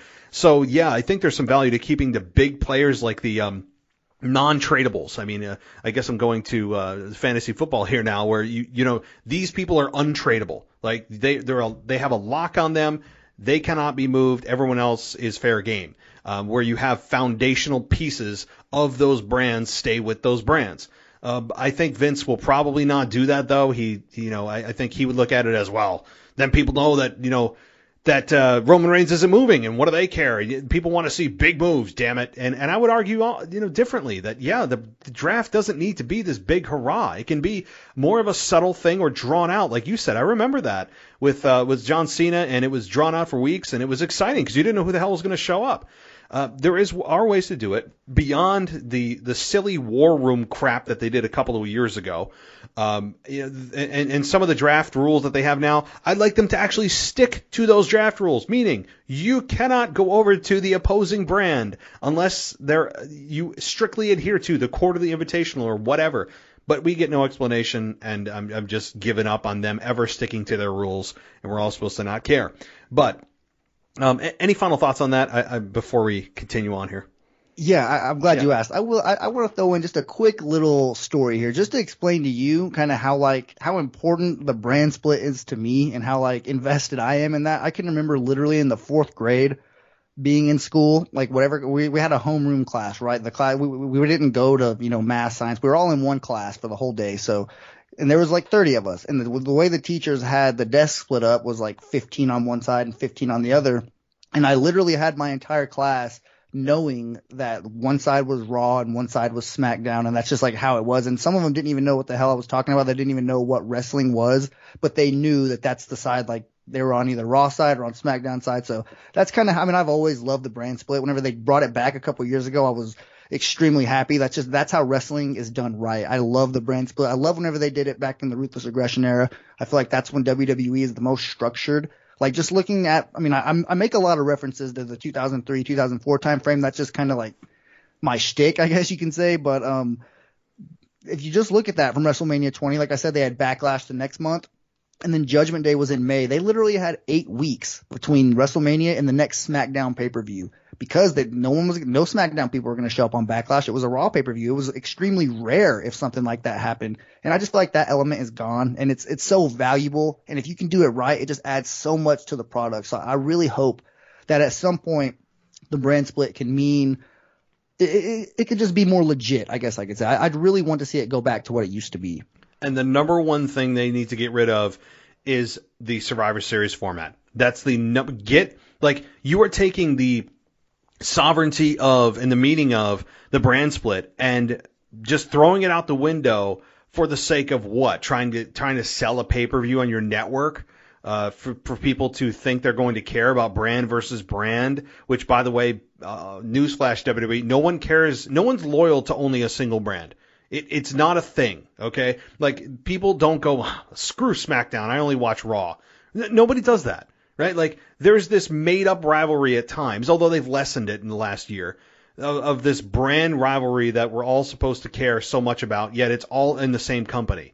It makes no sense.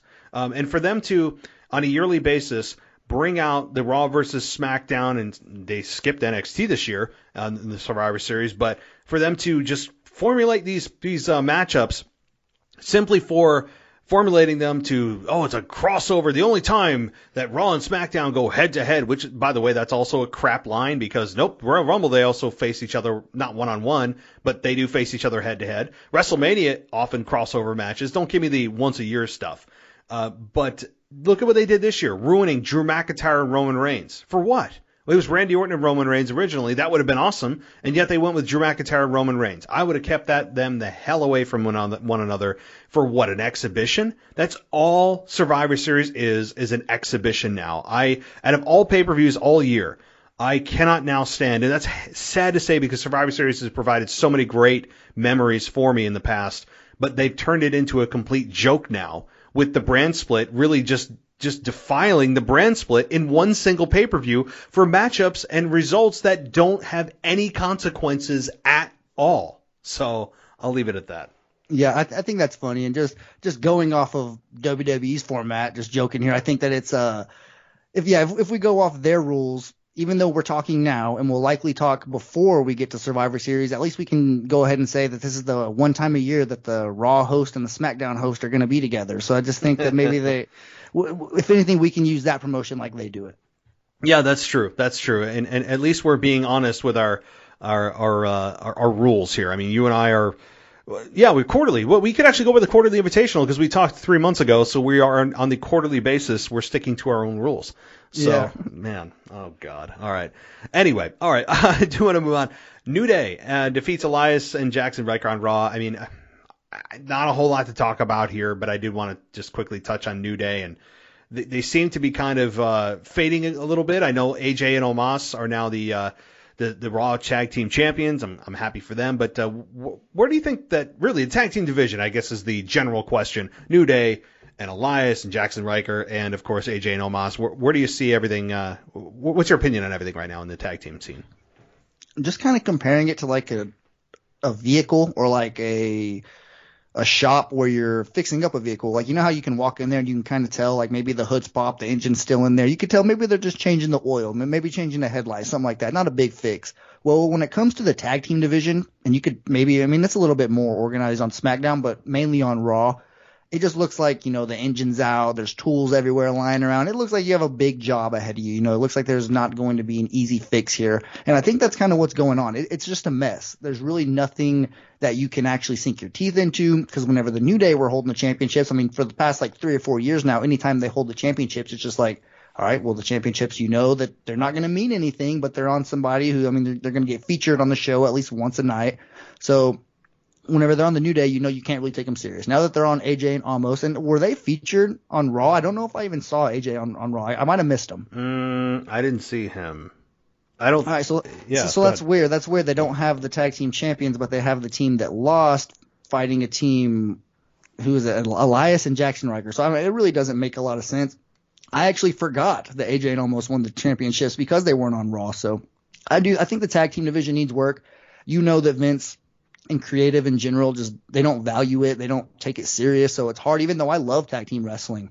Whenever you had legit tag teams, such as like the Hardys, the Dudleys, teams that you knew, I mean, they had matching gear. They were actually tag team wrestlers. I mean, I don't know. I mean, that's something that even though if you didn't like Heavy Machinery, at least they were like a team with a name and they matched. You know that they were together. And of course, whenever you have teams like that, even the Iconics, they're going to get split up. So, I mean, I don't really understand what the problem is. I mean, what the deal is with tag teams on the main roster. I feel like NXT does a little bit better job with their tag team division. So I don't really see what the disconnect is with WWE. It's been like this for years. I don't really know what the deal is. So I feel like New Day, although they have all these title reigns and they're ultimately going to be Hall of Famers whenever it's all said and done, I feel like they're kind of going to be, you could almost call it the New Day era whenever you're talking about this tag team division, just because, I mean, that's been the peak. I mean, there hasn't really been anything better than the New Day holding the titles. And I'm not saying that's good, but that's basically what I'm saying, is that there hasn't been anything good going on as far as tag team team wrestling in a very long time. No, there hasn't. It's always been an afterthought of Vince McMahon. I mean, it was funny this past week when I heard Pat McAfee talk about the SmackDown tag team match between the Street Profits and Dolph Ziggler and Robert Roode, and it was a really good match. And I'm surprised that the Street Profits didn't win. Actually, I thought they would, and then they'd have all the gold, and they could all celebrate with us, Bianca Belair, but they didn't. They actually had the team of Ziggler and Roode retain. But then Pat McAfee comes up and says, he was standing up. I mean, and Michael Cole was like, oh, he's standing. And he said that Pat McAfee said that this could have been a main event on a pay-per-view, and I'm so excited that we were able to see it here. And I'm thinking to myself, Pat, when's the last time a tag team championship match main evented even a Monday Night Raw or a SmackDown, much less a pay-per-view? I mean, so I know what he was doing. He was trying to put the talent over. It was a really good match, but it was really interesting to me, and I kind of laughed at it. I'm like, Pat, that's not how things work around here. Vince will never put at least to my knowledge, it's probably happened before, but I cannot recall the last time a tag team championship match was indeed the main event of a pay-per-view. Do you know? I have no idea. I don't. I cannot, because I've honestly thought about it, because I've heard you guys mention that before, and I cannot tell you. I mean, I'm sure that there was a tag team match that main evented Raw at some point, but as far as a pay-per-view goes, yeah, absolutely not. I mean, if I am curious. I hope somebody does look it up, or maybe I even might do it after we're done here. But that's just one of those things. I am curious, because I don't think that there's been a tag team storyline worthy of that in a very long time. So, but I noticed that Pat McAfee was standing up. I thought that was kind of weird. You could tell that was kind of one of the things that Michael Cole really didn't know how to react. But I will say, just again, on his show, if you do begin to listen to it, because the episodes are long. Like it's really long form audio, because he takes it from his serious daily show, and he has several guests come in. But whenever he did have Michael Cole in there, they were talking about Michael Cole's soul patch. They were asking about his personal career and stuff like that. It really is. You could tell that just by that, and as far as like Pat talking about wrestling, it's going to be a lot of like behind the scenes stuff. Like he's going to tell you some behind the curtain stuff. I could tell that, but I mean, not to get too off topic again. Like I did notice that stuff, and just getting back to the tag team here. Yeah, I mean, there's no way that any tag teams that are currently on the roster right now are ever going to main event a pay-per-view. I mean, because story is everything. If you can build a story, I will buy into that 100%, especially some of these women tag team, like they were building up the Riot Squad. I was actually surprised. I feel like that Tamina and Natalya match versus Nia and Shayna at WrestleMania, I thought that should have been the Riot Squads. I mean, I don't know exactly what happened. Go ahead. No. Yeah, no. I actually, that was my pick. I'm thinking this would be a perfect time to anoint the Riot Squad, who've also been around forever and are actually one of the few established women's tag teams in a tag team division that didn't even exist prior to them actually being a tag team. So, I mean, I don't know why they didn't anoint the Riot Squad here, and maybe they will. I keep saying maybe they will. I've been saying that for now a couple of years with the Riot Squad. I know they broke up. They got back together. Sarah Logan went away and got married and all that. And then I think Shayna Baszler broke her arm and all that thing. But, like, I don't know why the Riot Squad don't get a fair shake. I don't understand it. I don't know, but go ahead. Yeah, and they're one of those rare teams, like I was mentioning, that actually match. They have a name. I mean, it makes sense. I just don't know. They're a great tag team, and I do hope that whenever Natty and Shayna start to become champions, which is what we all expect to happen eventually, I think that maybe if they can kind of stay over there on SmackDown for a little bit, it might give each team an opportunity to kind of build a little bit of story, just to kind of see what they can do. And if it falls flat on the ground, oh well, have Natty and Shayna just go over to Raw and pick a team there. Because I mean, my expectations for the tag team, both men and women, aren't very high to begin with. So anything that they do that surpasses my expectations it's all good, I guess. They didn't even have the SmackDown Tag Team Championships on WrestleMania. They had it on the WrestleMania SmackDown. That was a whole bunch of branding nonsense.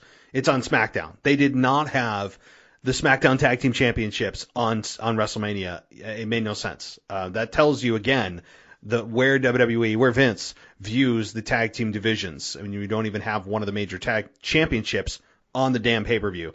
But one thing I'll say too, kind of weird side note, but can Michael Cole not say boss time every single time Sasha Banks is about to be on camera? I understand during the entrance, although that gets a little redundant.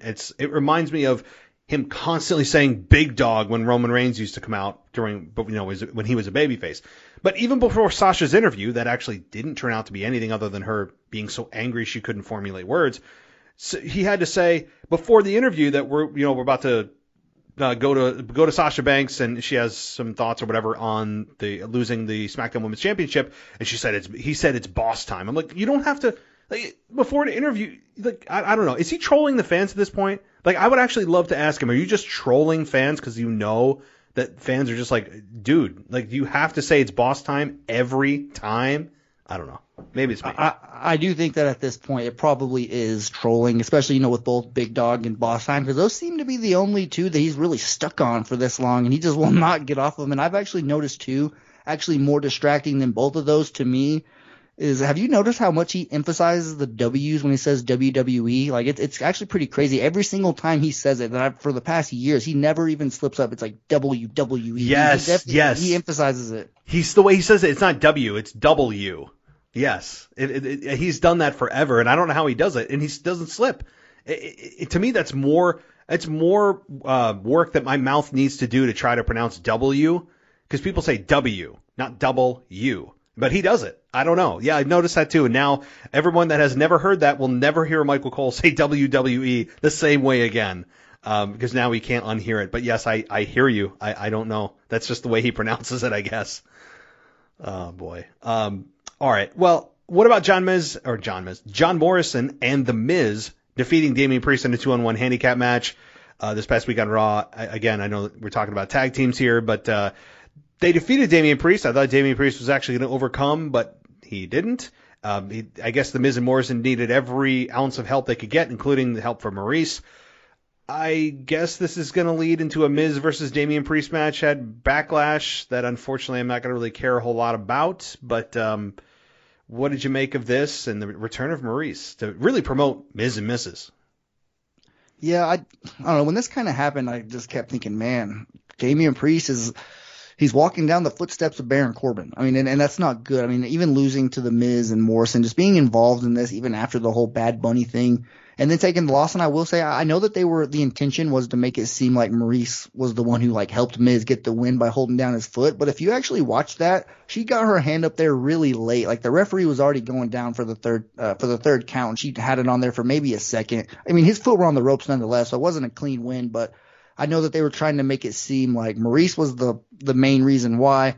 But I did notice, well, they messed that up a little bit. I know that she was supposed to get there a little bit earlier, but nonetheless, I do think that Damian Priest is better than what he's at, or he's better than what he's being involved in right now. Miz and Morrison, I mean, they just have like that stench. They have something about them, but anywhere they go, it's just like, oh man, like just get away and just take a little bit of time off. Like there's nothing that they're doing right now that we need to see. They already promoted the new season of Miz and Mrs., whatever that is. So all right, cool.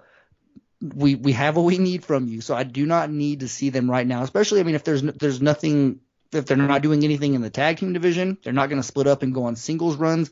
Just take some time off. Do us all a favor and just go ahead and, spend some time with your family. Do what you got to do, because we're a little bit tired of seeing them. And I do hope that Damian Priest may be a sleeper in that Money in the Bank briefcase match, although I don't think that they would probably give it to him this soon. He hasn't really had any legs to stand on really on the main roster, so I don't think they would do that. But he might be somebody who is in there just to kind of provide that young guys who are on the up and coming. That's usually the type of people who they like to put in those matches. So I could see him doing that, but I hope he gets out of this Miz thing soon, because like I said, coming up, doing the things that he's doing, just being that big guy, he's even kind of built similar, although he's not as chubby.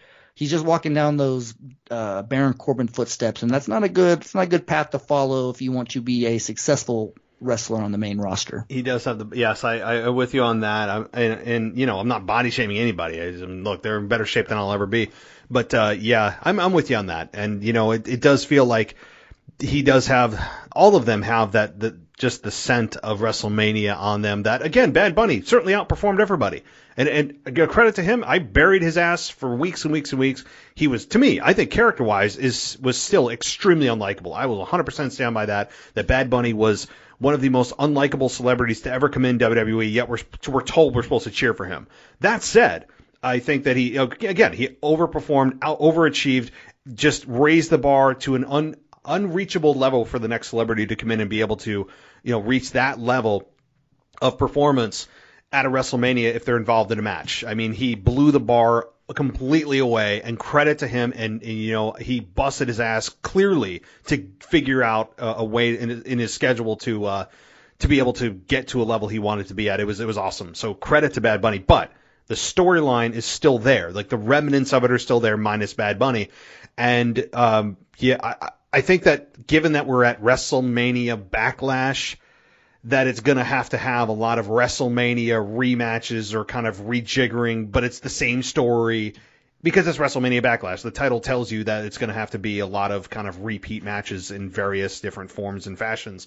So I'm not surprised this is continuing, but you're right. I think that we need people to take time off from this storyline. Like, I don't want to see Miz and Morrison for, like, I could go without them for a long time. I think they're talented, but I don't like them together. I think that they are actually a net negative together. I think separately they would actually be better, particularly John Morrison in the ring, and I think that he could actually maybe even be a babyface if he just get the hell away from Miz. But this storyline, I'm kind of over it. I don't really care about it anymore. Not that I really did to begin with, but Damian Priest is also kind of the collateral damage on this, and I feel kind of bad for him, that he was involved in a celebrity storyline that really overachieved in the end, but he's still with Miz and Morrison, where he, I think most people look at him as, hey, put him in like the United States title picture or something, or at least in conversation for it. Put him in a storyline that's one-on-one and not with this comedy tag team that is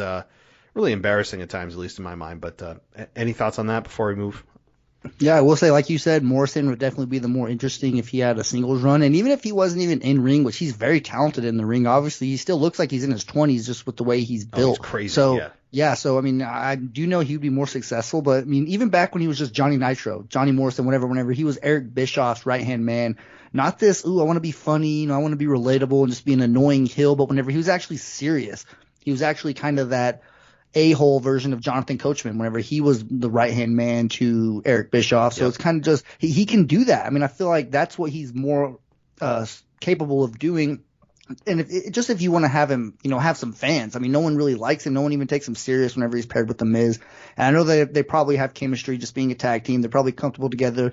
They like doing all this stuff. But, I mean, I don't really know. It's one of those things. I feel like Morrison is really selling himself short by sticking down here with Miz, because he's tying himself to the hip with The Miz to where basically they're synonymous with each other. And it's one of those things where The Miz TV, the whole dirt sheet, none of that has ever been cool to me. It's never ever been something that I like seeing. Even if it's an interesting storyline, I know that is probably going to be one of the times in the show that I take a restroom break or something like that. Or if I have any fast forward time and I'm in a hurry to finish Raw or SmackDown, I'll definitely that'll be something that I'll fast forward through. Yeah, it's one of those like, oh, okay, I'm behind on time. I got to get this done before I do a show. And sometimes I do. I'm just like, all right, this is a segment that I know I can just get through because it's not going to be of any value. Luckily, a lot of times they do keep some of that off the Hulu version, so I don't have to self-edit. But yes, okay.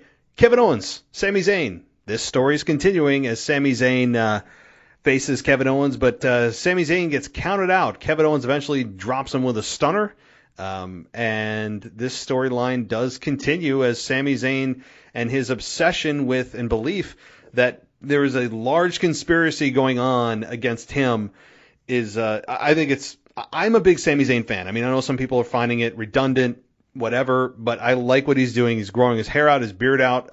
He's going insane every week and calling everybody out, and people are brainwashed. You don't see what's going on. I've got a documentary, blah, blah, blah. And every time he loses, no matter what the reason is, it's always because there's a conspiracy against him. No matter what kind of just solid smoking gun proof you can show him, it doesn't matter because the narrative is more important than the facts to him. And he just will go and say, nope, it's conspiracy, it's conspiracy, it's conspiracy, which I find it really entertaining because it continues to put heat on him. So I'm good with it. And Kevin Owens, again, he hasn't got a whole lot of mic time lately, but, he has the stunner, which is always a crowd pleaser. And these two having a match, no one ever is going to dispute they're going to have a bad match. They have really good matches every time, so that's never in question. And it looks like this will continue all the way to WrestleMania Backlash. What do you make of this? Well, I will say, just as far as Sami Zayn and people getting annoyed, if anybody else had this, if anybody else was put in this storyline with the whole conspiracy thing, they wouldn't even be making it as good as Sami is. He's doing good with what he has. I mean, he's basically being told to pretend there's a conspiracy against him for the company he works for. And I'll say that he's doing better than anybody else would be doing with this. I'll say that I am a Sami Zayn fan as well. You could tell that every single program he's in, he's all in, and including this as well. I like the way he works with Kevin Owens. Obviously, they have a lot of history together. I thought that they finally had their WrestleMania match, and there were some real shots being hit on that WrestleMania match. They were not holding back. My roommate is actually the one who pointed it out to me whenever we were watching. He was like, dude, did they really just hit each other? And sure enough, you can kind of see they were actually, I mean, Kevin Owens for sure got hit with at least one uppercut from Sami Zayn. And I was like, man, I know friends hit each other harder, but this is a little much. But I did like their rematch. I didn't like the way it ended. Like I said on my show, whenever Sami Zayn did scrape the eyes of Kevin Owens, I thought that he was going to get back in the ring, maybe get the upper hand and somehow beat Kevin Owens and then set up for the rubber match at Backlash. But that wasn't what happened. He went and got counted out. And I thought that Kevin Owens chasing him down and hitting the stunner on him in the ring, it made me think, well, I mean, he kind of got his revenge right there. That would have been something that he did next week saying, well, you didn't finish the match. That's not how we're going to do this. We need to have our rematch tonight. Adam Pearce or whoever will come out and just basically make the match official. You can have another match, kill some more time, and you got that next week. So the fact that he got his revenge tonight, now maybe the tables have turned a little bit, and Sami Zayn can be the guy who goes out there and says that the match was over. He went out there and got me. I'd already gotten counted out and this and that. So I could see them going multiple ways with this just to make it kind of go a little bit further. But all in all, I'm a fan of what Sami Zayn's doing. I think that when life hands you lemons, make lemonade, and that's exactly what he's doing. I mean, he got handed this, and at first he might have rolled his eyes to it, and he might not have. I mean, he might think, ooh, this is right up my alley, and I've been a fan of it since he's doing it. I agree with you, the way he's grown out his hair and his beard, and I actually said back on one of my shows that I think that before this is all said and done, he is going to completely snap, and I think he's going to completely lose his mind, and I'm looking forward to that. But as far as the whole Sami conspiracy thing, I'm in no hurry for the stand. I think that he is doing a good job, and I'm looking forward to seeing where it goes. I'm too. I don't know what the end game is with Sami. As you said, there's got to be an end game. Perhaps it is an actual release of this documentary. I know people are thinking that the documentary is just part of the shtick he's saying, that it's not actually real. I was hoping, I said this from the beginning, that it's actually going to be a documentary that he puts together. Like, there's actually production value in it, and it's not just this mythical documentary he's putting together that's really not real. I hope it is. I think it'd be hilarious. He put a trailer together. I'm thinking that's probably as far as it'll go, but I really do believe, or I would say I hope, that there's an actual real documentary put together that is just ridiculous. Like, it's maybe even if it's like 15, 20 minutes, I don't care. It doesn't have to be like, a full 2 hours of a documentary, but I hope there is some actual footage somehow that he's collecting, or WWE's putting in effort to collect, to put a documentary together and shock fans and say, whoa, he actually has it. This is real. This isn't just, something he says in his promos, but it'll never actually manifest. So, as you said, I hope there is some payoff. Maybe it is him snapping and just turning nasty and just turning into a much more aggressive heel than the just beatable, every time I get beat heel, it's a conspiracy. So, yeah, do you think it is him snapping? It could be. Yeah, I think at some point that's probably where it's going to go, even if it ends up being him taking time off, which I don't think is probably going to happen because he just did that, right, whenever COVID was going on and he finally came back or something like that. I know he actually just took a lot of time off.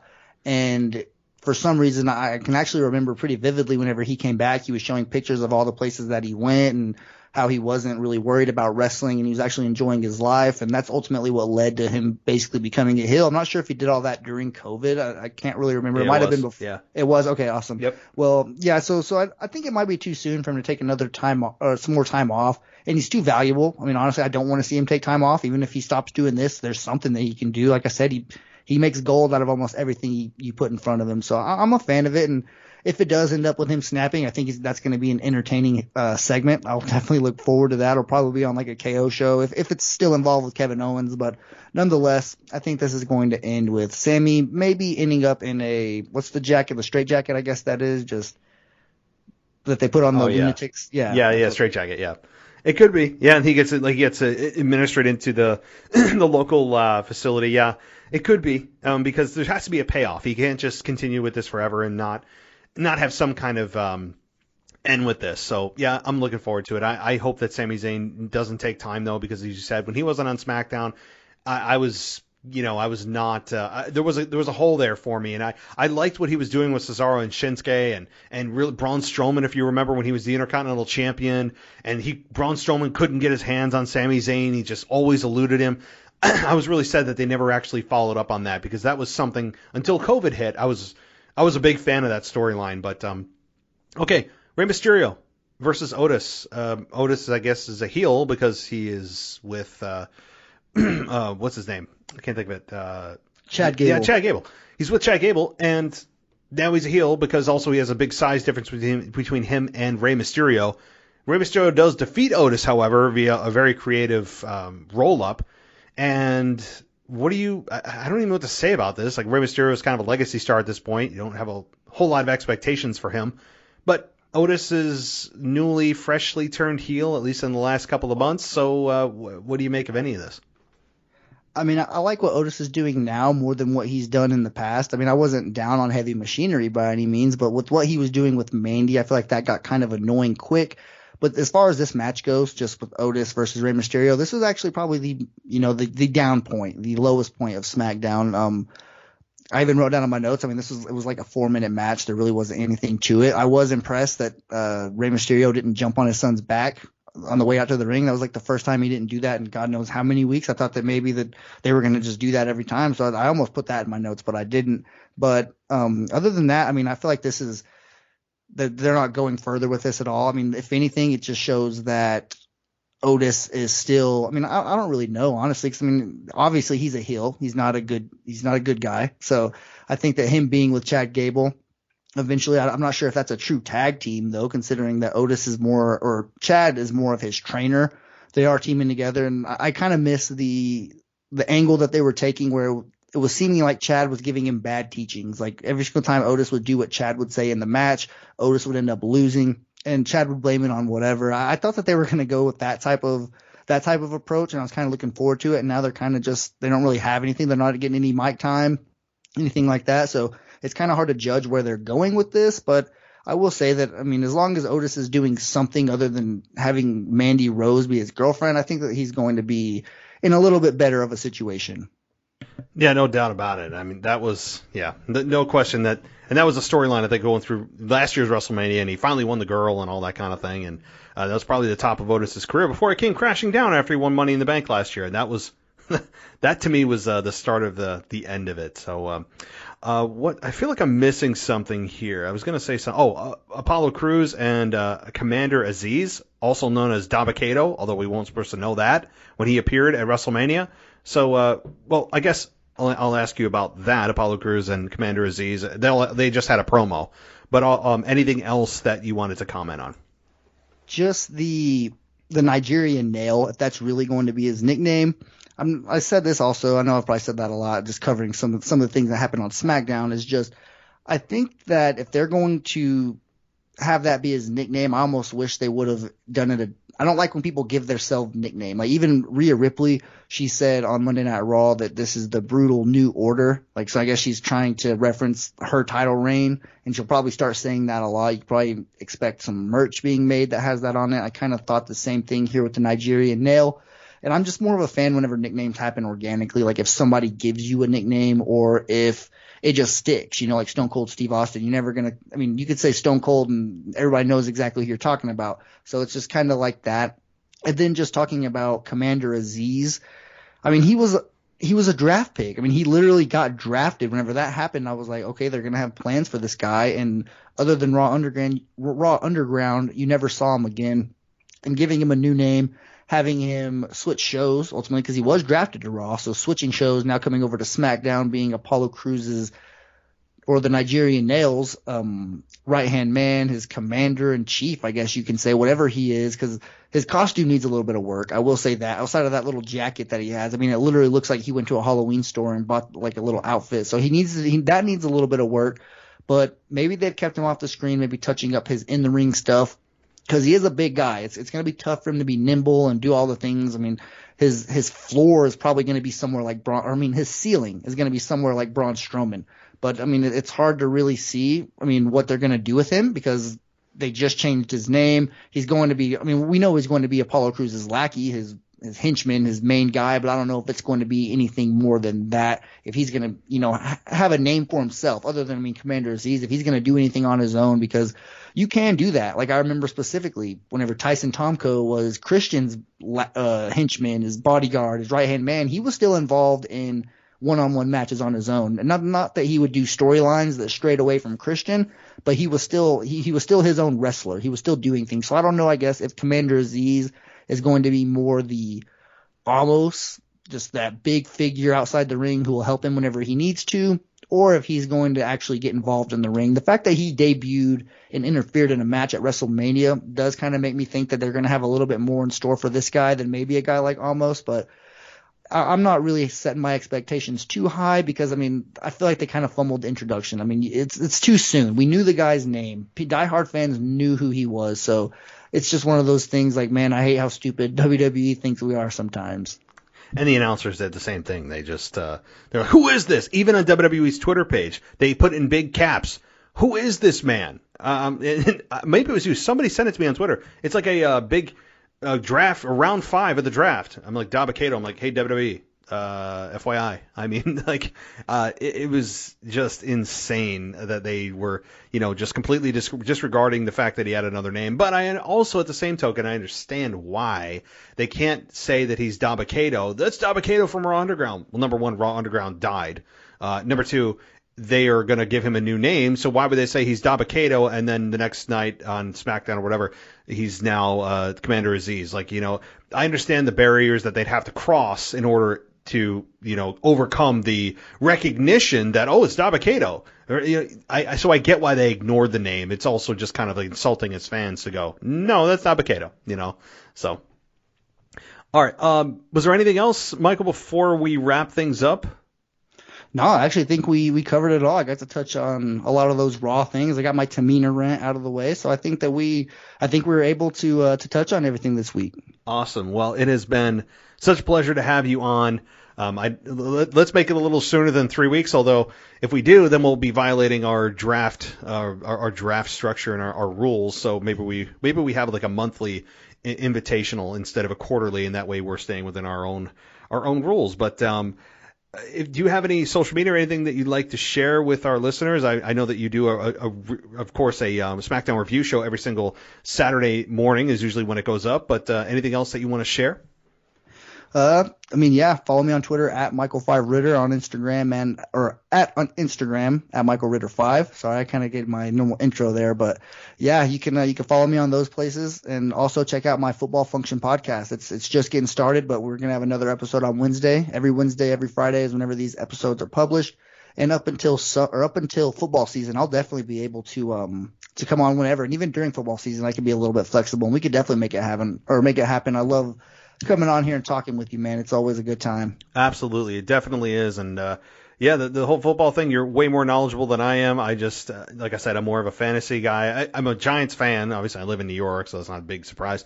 Definitely we'll be in touch for sure. And everybody go check out the Football Function podcast. It is going to be, I think it's going to be one of the biggest ones out there. Honestly, I know it's going to take some time, but I have faith in you. So everybody go check it out and support him. So Michael, thank you again. I hope you have a good night, and looking forward to your next SmackDown review. Yes, sir. I'm looking forward to that as well. You guys all have a great weekend. I myself will talk to you on Friday. Sounds great, man. Take care. Yes, sir. Bye. Bye.